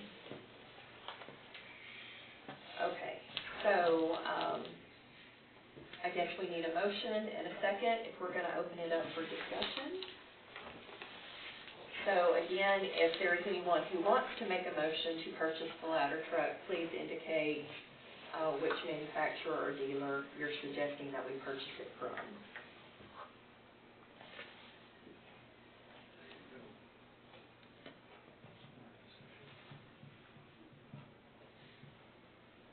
Can we discuss before, if there's no motion, can we discuss? Typically, no, but it's at the chairman's option. I mean, again, for everyone, as a reminder, just because you first or seconded a motion doesn't obligate you to vote for it. You could just be opening it up for discussion. So, don't be afraid to second things, talk about it. Doesn't mean you're voting for it. Okay. In that case, I'll make a motion to purchase the ladder truck from Trade Industries. I'll second it. Talk about it. All right, I want to go first. So Eric, you told me to go to Google and use fire trucks. So I did. And I only got a couple because I'm not a fire truck guy. But I did want to ask you about these two. Okay. And one of them, both of them, is sale pending, so it may not even be available. But, so one of them was a 2009, it was a Pierce, with a 61-foot sky boom, which you have to tell me what difference between that and what we're looking at is, if there is any difference. It's just the name they put on it, it's not as tall as the other ones we're looking at are 75 foot. Gotcha, okay, so they want $250,000 for this truck. The other one I looked at was a 2012, again, Pierce, which I find interesting, but it had a 75-foot swing. 75-foot swing. And they want $500,000 for that. So, the thing that concerns me, and I think concerns some of us, is, okay, that sounds good, you know, let's just say we spend $250,000 on a 2009, but why? With a fire department, with a truck that's still within its active lifespan. Maybe the mileage on it, And I don't have because I just took the picture. or the hours on the engine. I just worry that, you know, yes, I think one of those, I'm not sure which one, maybe the 75-foot one. I think it had over 7,000 hours on it, I believe. And that's good, because you may have heard it that also. Fenton Fire is that one. Fenton Fire. Yeah. And I just because we know what the new one costs, right? So why would you, if you were still within your lifetime of your unit, sell it for $250 when, assumingly you're gonna replace it for 1 point whatever? Unless they know they can actually get a little bit of money before it's worthless, and they're planning ahead to buy a new truck. Or they're having issues with it. And that's my concern. Does it state where it's coming from? They probably, and I meant to write that down, so both of these are through Fenton Fire. But like what municipality? They're remotely, that company, there's a lot of their trucks are from up north. That's like, with the ladder truck that we have now, it came from Illinois. So that may be the case. And I think it was through Fenton Fire, that's how we found it, I believe. And even the 2004, which is a lot newer, yes, but it's $500,000. You know, you're a third of this. You're still within your life expectancy, but again, why would you? For just a few years, though. Right. Not very many. I just don't, it concerns me that they would sell that truck. If they had issues with it. So the NFPA has some kind of changes that are being made this year in 2025. And the EPA has changes pending for 2027 on diesel engine emissions. Unless the new administration coming in does away with those, they're set to go into effect in 2027. So I have been told or read some that the new fire trucks are going to have to be compliant with those. They'll have gas systems on them, yes, sir. So I just may be one of the reasons, possibly. And you know, and I'll be honest with you guys, like I bang my head over this, and I mean, I do understand. You know, if something catches fire that we need that ladder truck for, and we don't have it, then you're counting on somebody else to respond, and hopefully they get here in time. What worries me is if we do spend the money, you know, I've got in the back of my brain this next 4 years, I want to spend some money in the fire department. If I do this, that all goes away. You're spending money in the fire department, you're making a 25-year investment in the fire department, the town's fire department. I mean, it's a crapshoot as far as, I mean, really, you know, I mean, could we need it tonight and not have it? We most definitely could. Could we need a tanker tonight? Absolutely. Any one of those, they're very viable possibilities. Well, it could be, which is a place I would like to see us as a city get to in the future. Be where we have foresight to saying, hey, one of our trucks is about to go out in the next 2-3 years, let's sell it while we can get some money to offset the cost of the new one before it becomes worthless. Because I would like us to start thinking that way. Like for instance, we just agreed to buy this new tanker truck, right, $400,000. Before it becomes worthless, let's see if we can get another $100,000. I mean, I'm just saying, like, maybe that's what they're doing. Possibly. I would like to see us be able to do that if that's the case, if that's possible, to have the foresight to be able to offset. Because, I mean, what if we, right now, we're able to sell, I know we can't because it's worthless now, but what if we were able to sell a ladder truck right now and bring in $439,000 only have to pay $1 million for that truck? That would feel a lot different. It would. So you're basically, so once we do this, you'll have a new tanker, brush truck. A new tanker, new ladder truck. Well, I mean, if we do the tanker though, and that's all we did, you'd have a new tanker, you'd have a brush truck, you'd have a regular fire truck, right? No. No. So what would you have? I'd have a tanker slash engine. And that's it? An engine, a pumper tanker. It'll actually class as an engine. The one we have now won't. It has all of these new ones, they're with 1,250 Homet pumps on them. Gotcha. And the one we have now is only 500 gallons. So if you responded, let's say this truck comes in and you respond. You could use it for an actual engine if you wanted it first in. But that would be the only engine you had at that point, if we didn't buy anything else. No, we have 2 other engines. Okay, so what are their your models? They're first out, and then the tanker supplies the water to them. I got you. But if something happened, if we didn't need, we could send the tanker on some of these calls and keep these other ones kind of sitting, not use them quite so often, and maybe give them a little more life. And remind me how old those are, the other ones? One's an 03 and one's a 94. For both of them? Yeah, they have pretty well. They have less than 20,000 miles on them, but they were bought new. That's the only 2 engines, except for the ones that Mr. Bibb furnished for the fire department, that the city's ever bought brand new.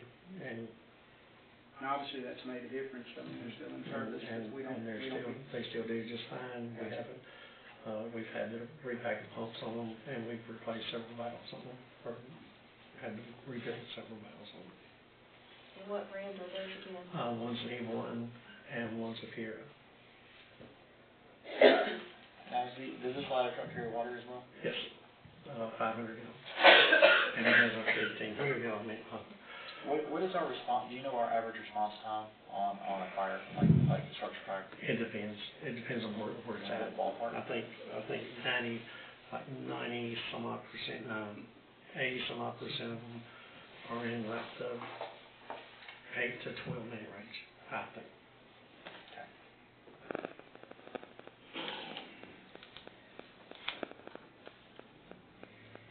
I'm having difficulty, okay? And I say this with all the love and respect in my heart, I really do mean, I'm not giving you lip service when I say that. Where I'm finding difficulty, it's obviously quite a lot of money. That goes without being said. But, and this is not, the level of service that we're able to provide on a lot of, we haven't, and in your own words, in a lot of ways, we don't even aim to save the structure. Because it's almost, in a lot of cases, impossible. Our aim, in your own words, to me, was we try to save life. Unfortunately, sometimes that's not successful either. My concern is if, at times, we have not saved lives, unfortunately, and we are not even almost even aiming to save structure when all of our equipment was fully in place, what the return is on getting this, and I'm not trying to be insulting when I say this. It's a genuine concern because I look at it as ROI. Going, if we get the equipment, we've had the equipment, and we still didn't save structure. We have safe structures. I'm not saying I've saved some. I'm talking about majority. I'm talking about like consistently, and that's what concerns me. Is like if we're not staffed. How could somebody sees it? If somebody's at home, when their home catches on fire, we get called. And actually, we're going to put them out. But the biggest majority of the calls we get is 1, 2, 3 o'clock in the morning, and somebody driving to work, and they see the flames off in the distance, the house has been gone. And so... my whole point is what good is the equipment if we don't have the staff to man it? And the staff we do have can't get to it in enough time to really make the difference. That's my concern, because I want to give all department heads everything they ask for if I can. I really do. But my concern is if we don't have enough man in close enough proximity to make it worth it, then is it more prudent to work on our staffing first and then supply the better equipment to the staff? That's my thought. I kind of like the equipment, and the people we have, we can operate the equipment now. You're just basically what you're doing. I know it's expensive, but you're getting another engine, another pumper with a ladder. You're not just getting a ladder truck. You're getting a whole other fire engine plus a 75-foot ladder. So that it responds to more calls. We could make it a first half truck. And on all structure fires. Because in my brain, the difference is 10 minutes. Because you said your average response time 9 to 12 minutes. I just rounded it to 10. If we call Dixon, that's the average response time about 20. So that's to me is what the difference is. Is if the packing place, packing catches. We obviously know we're going to need a ladder for that. Call those up to Dixon. We need you. So we got 20 minutes there versus if we're responding, we're getting 10 minutes there. Now, I obviously know a lot can happen in 10 minutes. In all honesty, depending on where the fire is in interstate packaging, I wouldn't put a ladder truck no closer than where our fire department is. Just be honest with you, depending on where the building is. My point is, in my mind, is 10 minutes. That's where my brain is going. And they're the only one. There's nothing else close. There's nothing. Williamson County, Nashville, Clarksville. But they are staffed 24 hours, yes. Yes. So we know they could respond so long as the ladder's can not if they have the personnel and staff to do that. They can. Dixon can. But the closest one for Dixon would come from. Okay.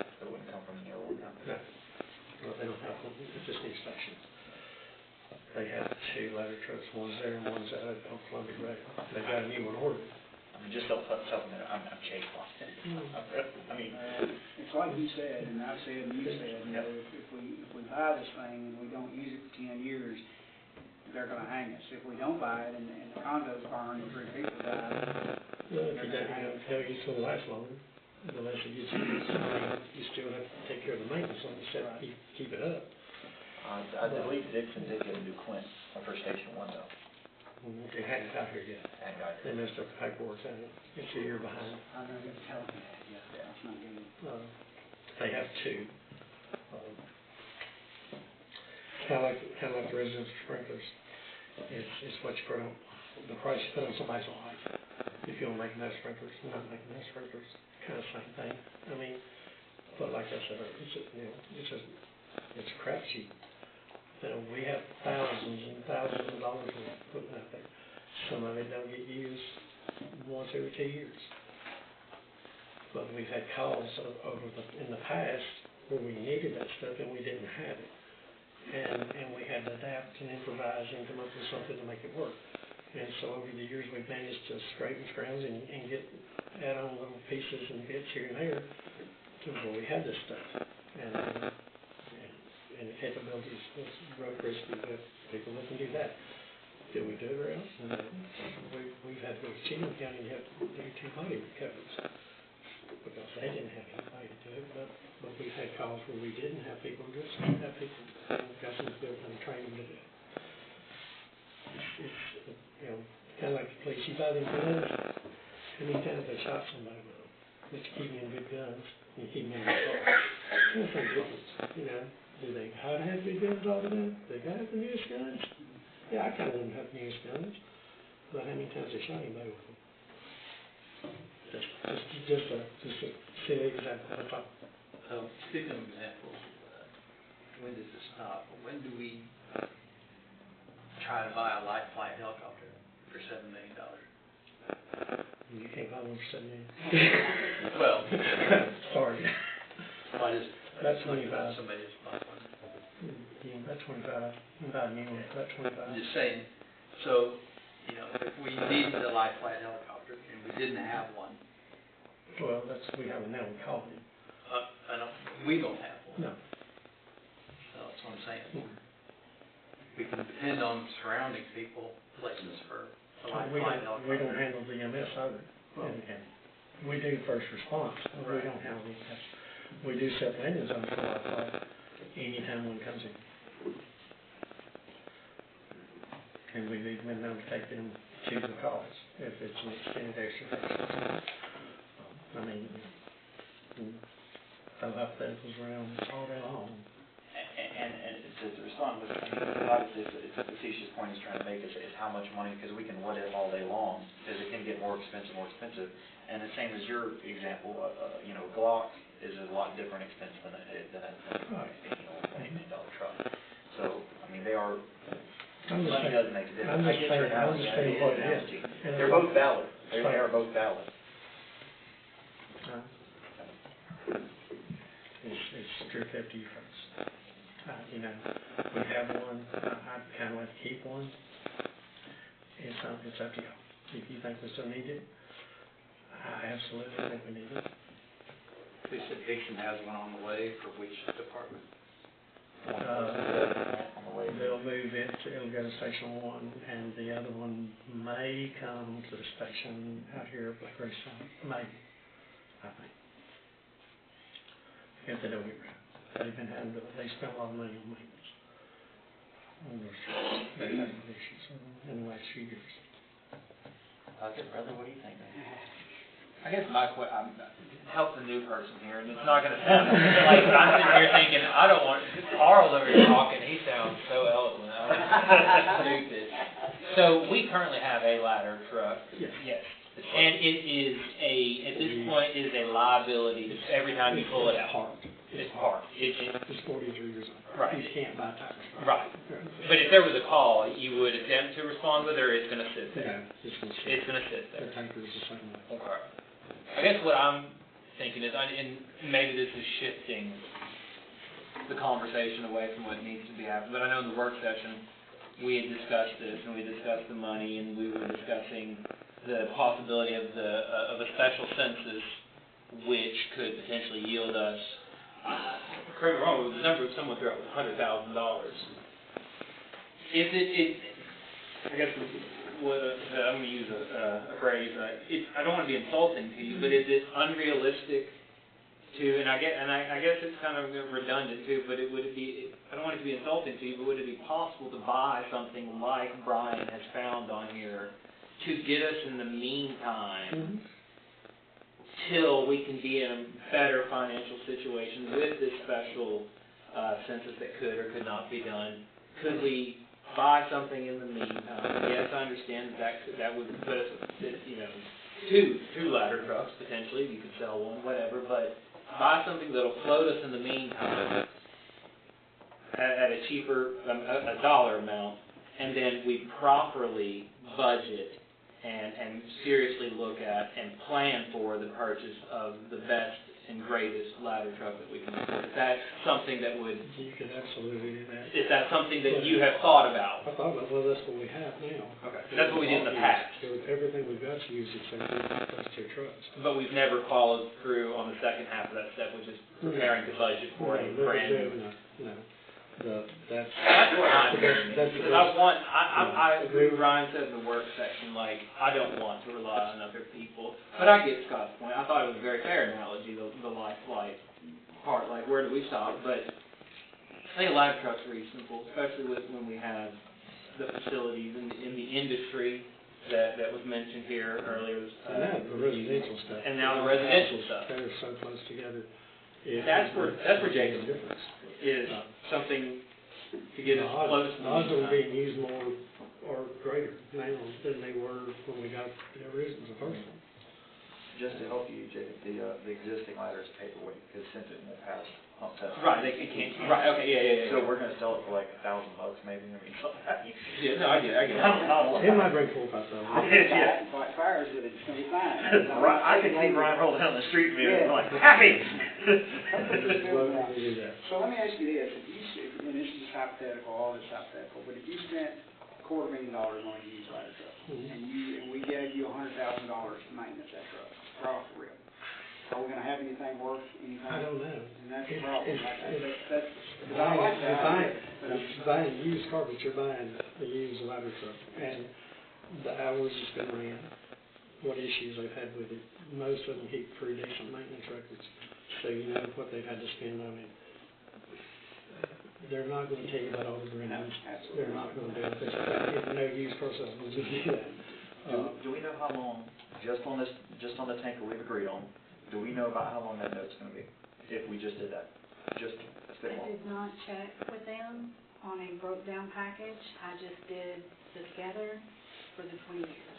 So the reason I'm asking is because what if we, like, to your point, what if we were able to get us a get-me-by ladder for 5 years, 6 years, 7 years, whatever, until we paid off the tanker, and then we can... Well, you're gonna end up like the rescue truck that we bought, that you're still making payments on. It's a 99 model. It's not in service, right? Yes, it is. It is in service. And it was bought 7 years ago. Yeah, we still have to do a note for it.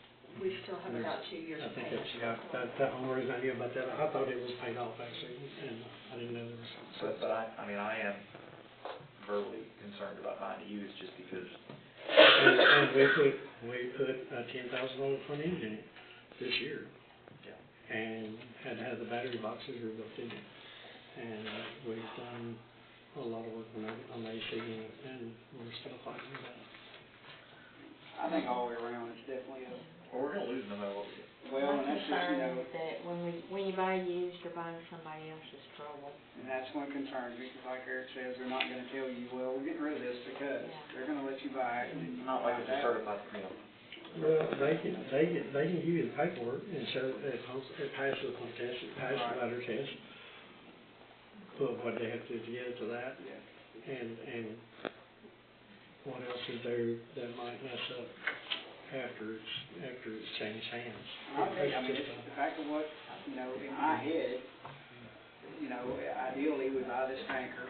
You got that 03, or no, the 94, I guess, it's 10 years past its lifetime. Maybe in a year or two, we buy another one of those, and then we hire 3 or 4 firemen. If I do this fire truck, that kills all that. I just know it will, because there's not gonna be any money, and even worse than that, You're gonna have to hope for growth to be able to pay for it. which if we get a co-op or a tractor supply, that might occur, but if we don't, You're done. you're done for the next 20 years, and that's just, you know, it's not that I don't want to spend money on you guys, it's just a question of, It's not on us, it's on the it's on folks. us, I mean, it's, No, it's the folks that you're representing. When he says that, That's who you're spending it on. Right, yeah, It's not on me. right, It's the folks, you know, and all these new houses, and all the new businesses that are here.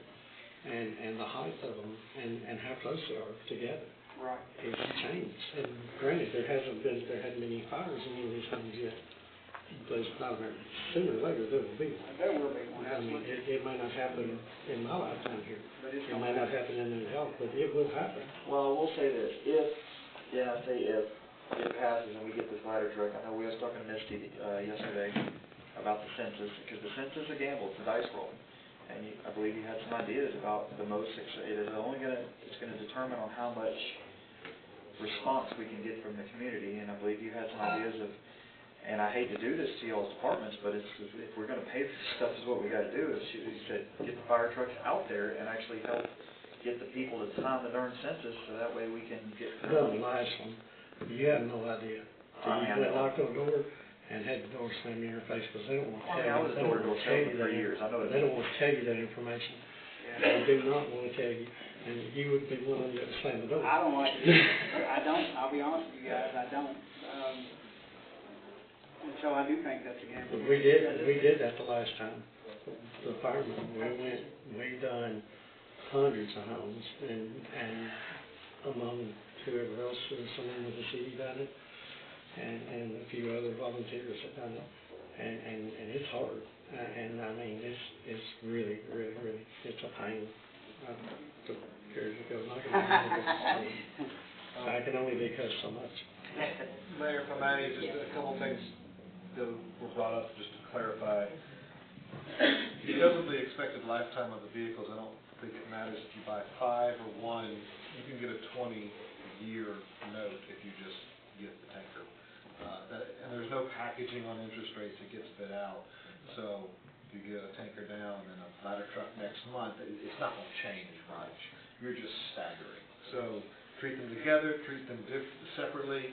The only thing that's different is there's apparently a multi-vehicle discount up there. That's the only thing that's going to matter. Availability.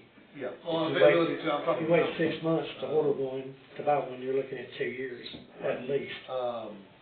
So just to clarify that, and then on the special census, I've talked to people in jurisdictions that have done them. They are a lot of work, and it falls on staff.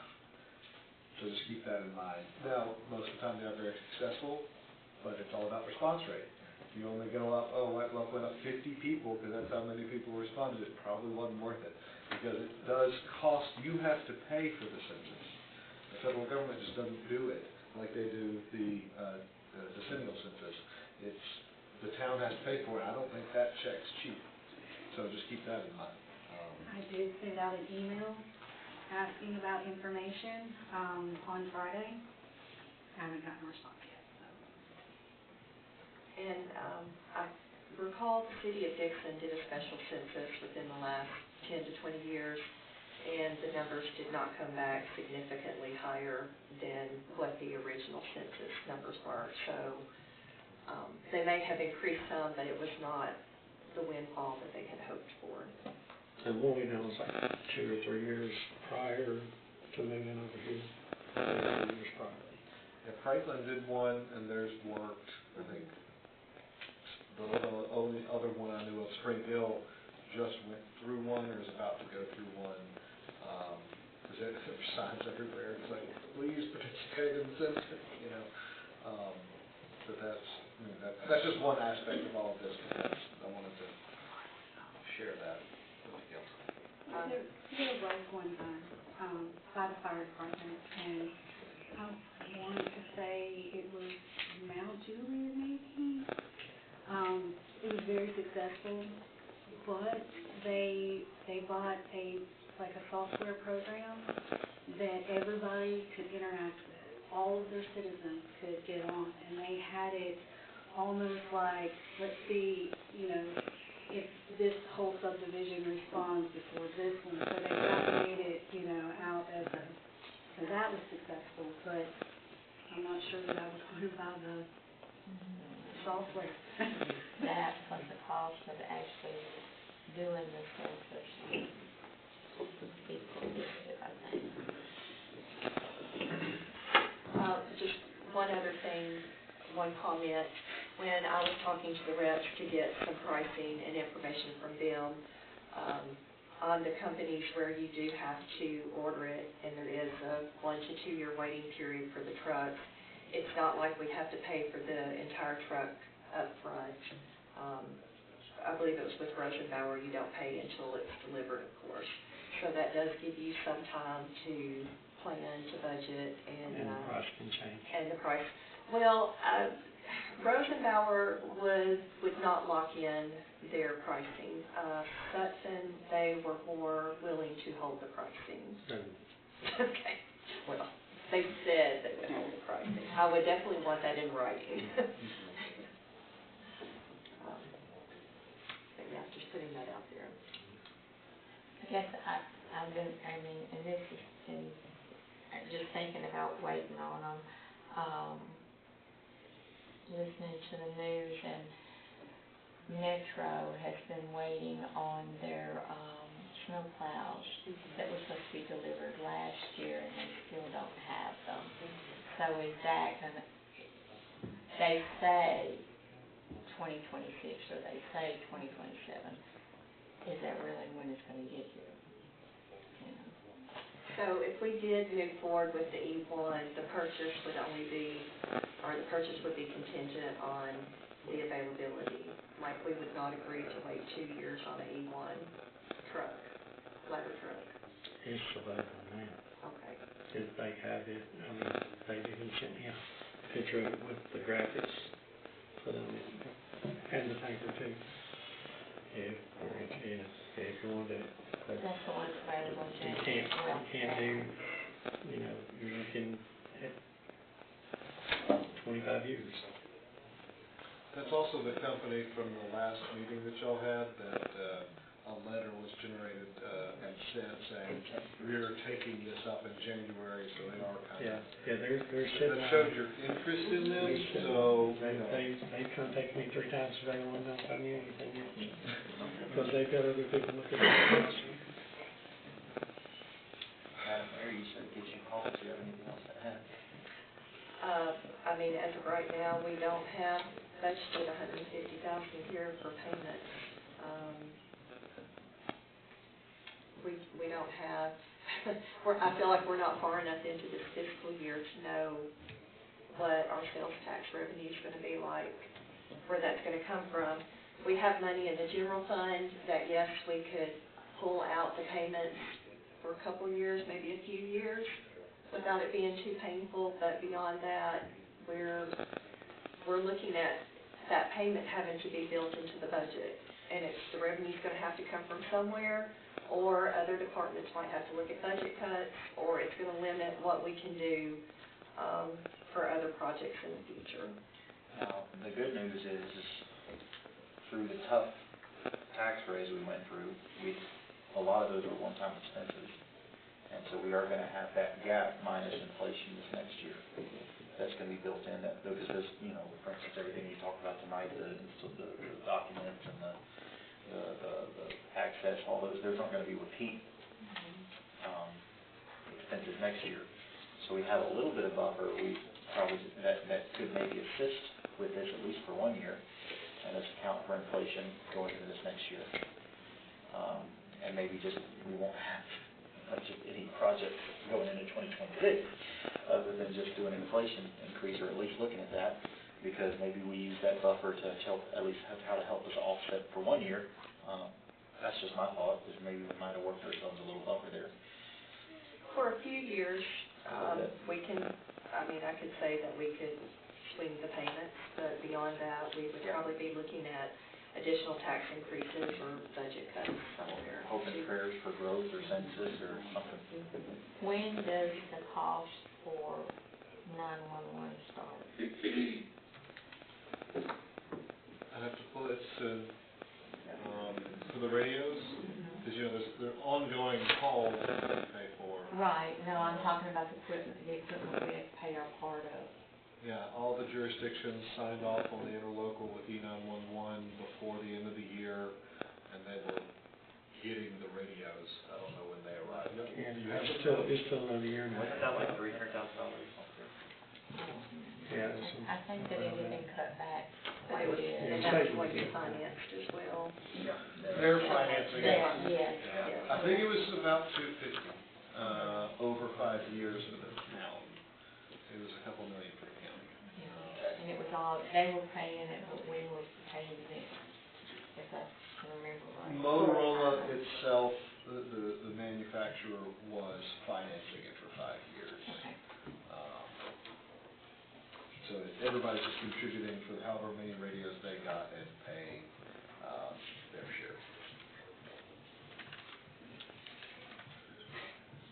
Mayor, Yes. Andrew covered this at the beginning of this discussion, but I want to make sure that this is clear to everybody.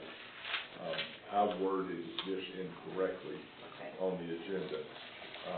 So, I mean, the vote that you're taking tonight or not taking tonight is the vote. It's not a first reading and next month is a second reading. So I just want to be clear with everybody that what you're doing tonight is... This is a one-time resolution. Yes, yes. And I apologize for any confusion.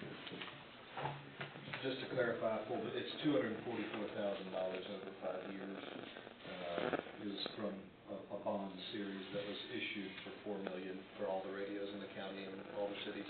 So that was White House portion to keep every short pay. And if this helps, I'll look at it. Fire department guy texted me saying Dixon ordered equipment 2 years ago at 1.2 and now it's valued at 1.5. So in other words, just based on that scale, we put it off 2 years, we just cost ourselves $300,000.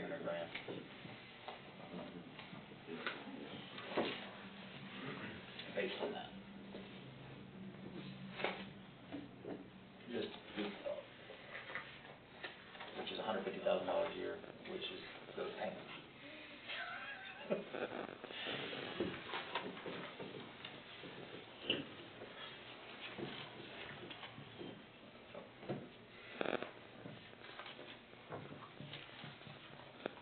Okay, any more questions, discussion? Guys ready to take a vote? No, but we're going to anyways, Okay, all in favor say aye. Aye. Aye. All opposed? Nay. Do we need to do a roll call? Are you good with that? You're good? Okay, so the motion fails. Okay. So we will not be purchasing the ladder truck today, but we can certainly begin budgeting and planning for the upcoming fiscal year and for the future. Will the tanker have to be rebid? No. Because of the way it's priced? Well, the way that they have it listed in the formal quote that they gave us, the $455,500 was the price of the tanker. The multi-truck discount was when you added everything up. So for instance, if you remove that $50,000, the total was actually going to be higher for the items. But they will have to clarify that in writing. Yeah, their written report had the 455.5, and then they would knock 50 off if you bought both. But the 455.5 was the hard. Okay. And since that's what the resolution's for, if it's higher than that, it'll have to come back to council.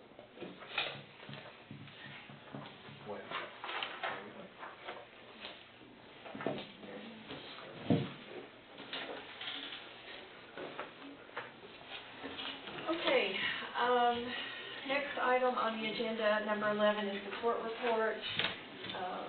Mayor, the court clerk reports 17 December, 69 of those traffic and 8 criminal. Any questions about the court report?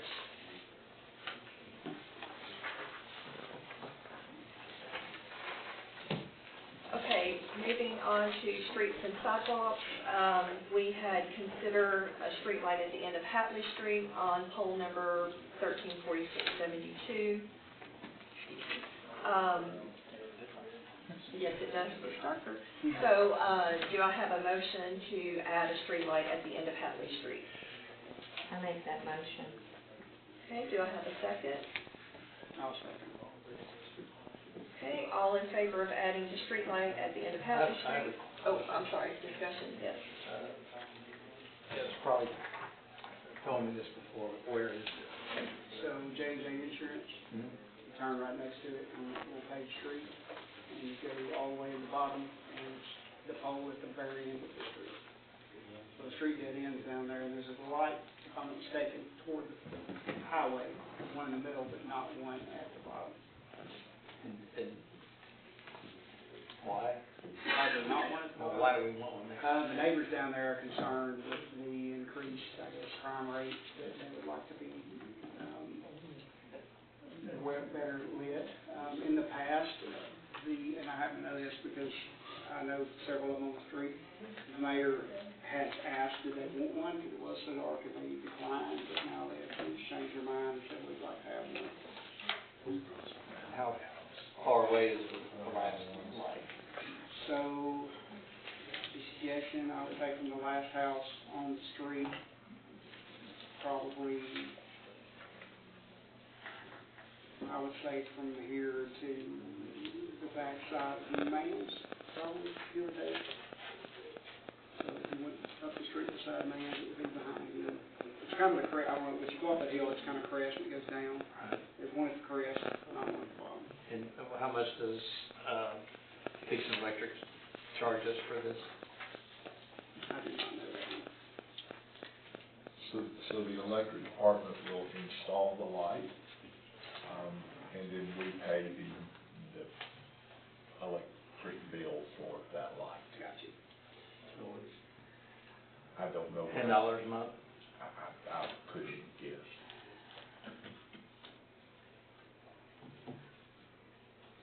I know when I called to have one installed, it was about $9 or $10 a month. I mean, that sounds reasonable, but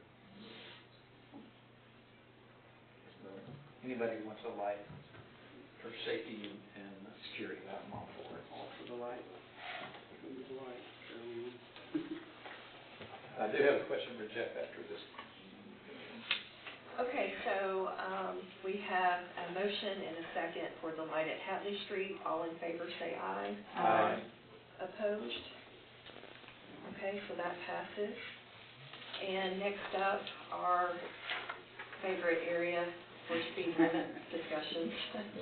Highway 47, we discussed possibly increasing the speed limit beyond School Road to be 40 miles per hour until the end of the city limits. We discussed that on Thursday.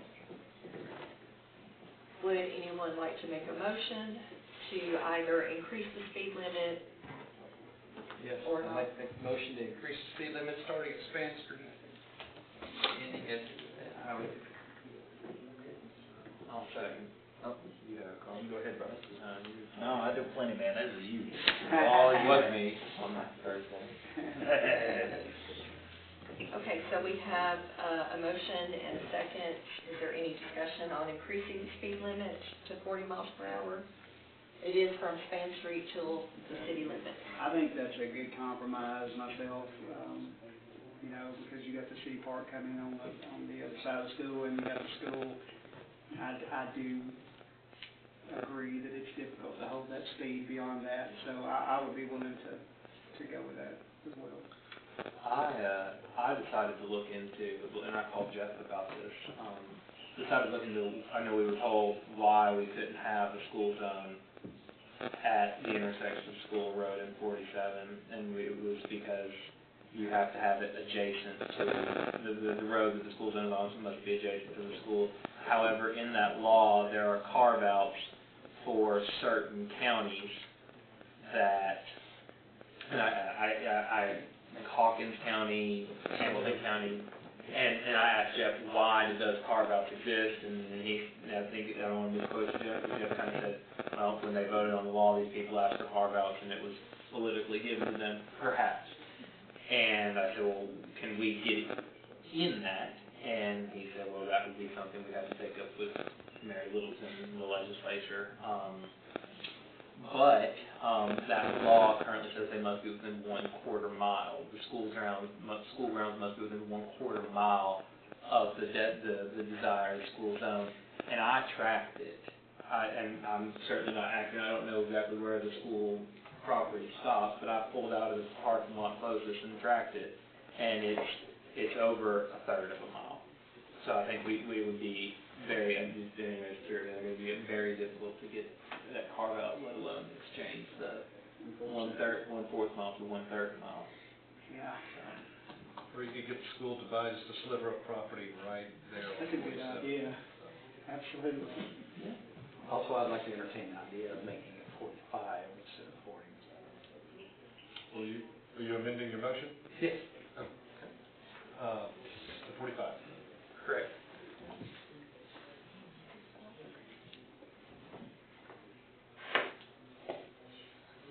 Okay, so we have a motion and a second. Any other discussion?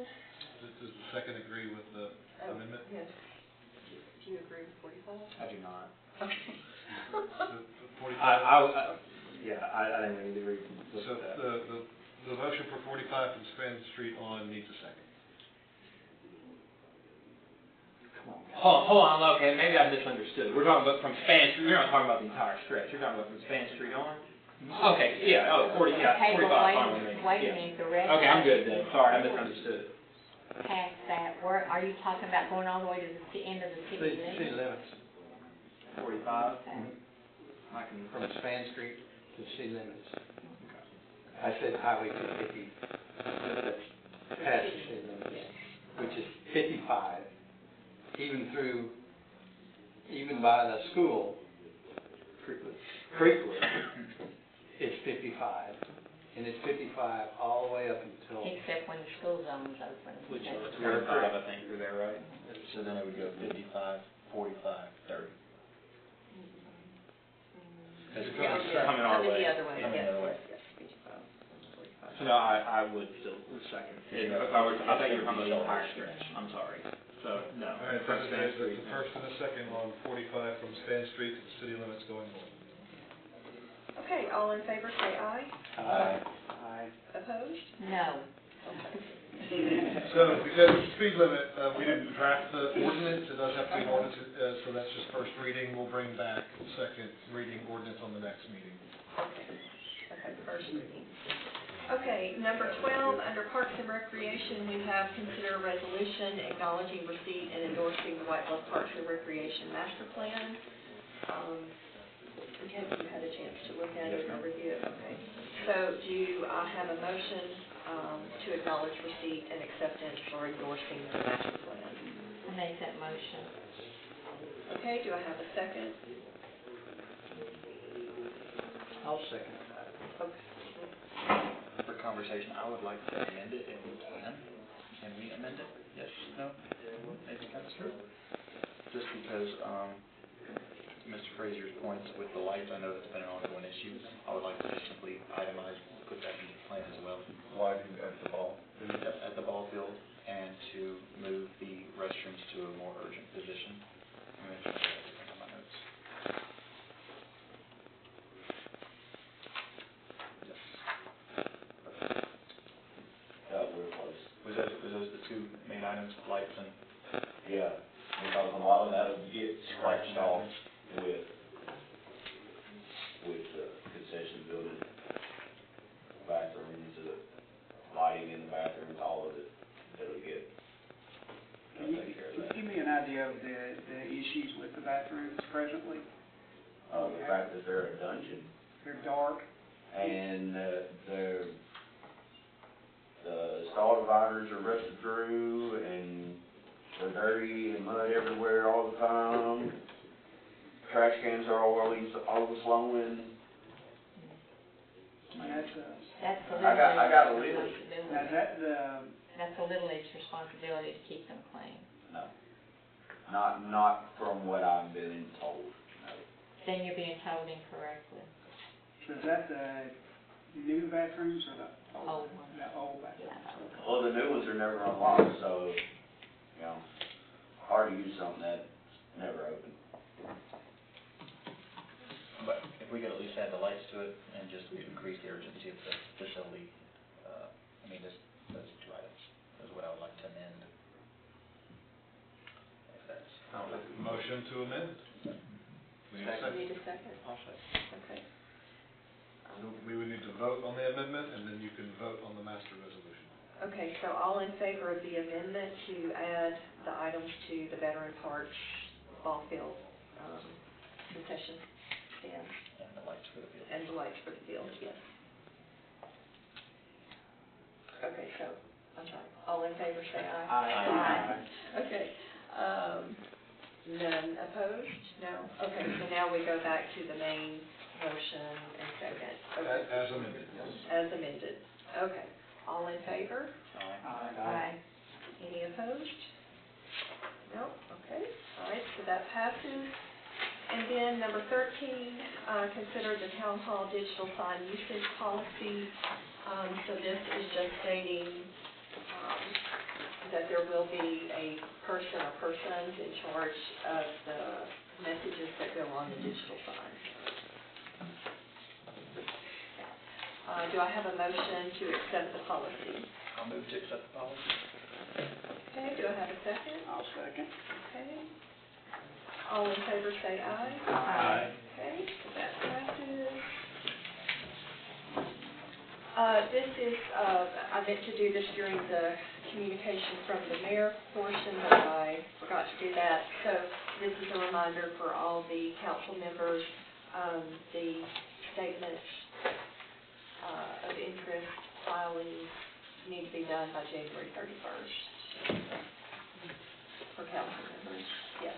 They sent out an email, saying that it's all online. Yes, it is all online. Yes. Any new ones? It has to be done every year, by January 31st. Yes. And I believe if you were a candidate and you win, I think you still have to do it again. Did win more the first time? Yeah.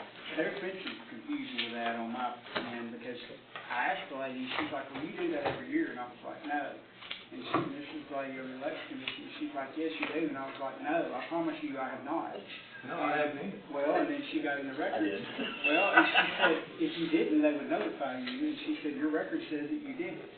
And I was like, well, then that's fine, apparently I did it, but I don't remember doing it, and I don't think I did it. You got some friends up there. So, Right, good. I'm going to do it, Okay. but, yeah, so Yes. assuming that everything is online, and Yes. And it only takes like 10 minutes. Yes. can I hire one of y'all to do mine while you're doing No. Okay, so do we have a motion to adjourn? I make a motion to adjourn. Do I have a second? Second. Thank you. Okay, thank you all. I heard you on Power Lunch the other day, did you enjoy that? You did well, I did, you know it well. Flipping radio stations, and I was like, I recognize that voice. Third Thursday. Again, it's the elected official. No work. And elected official. I mean, I knew, kind of sort of knew that. I was trying to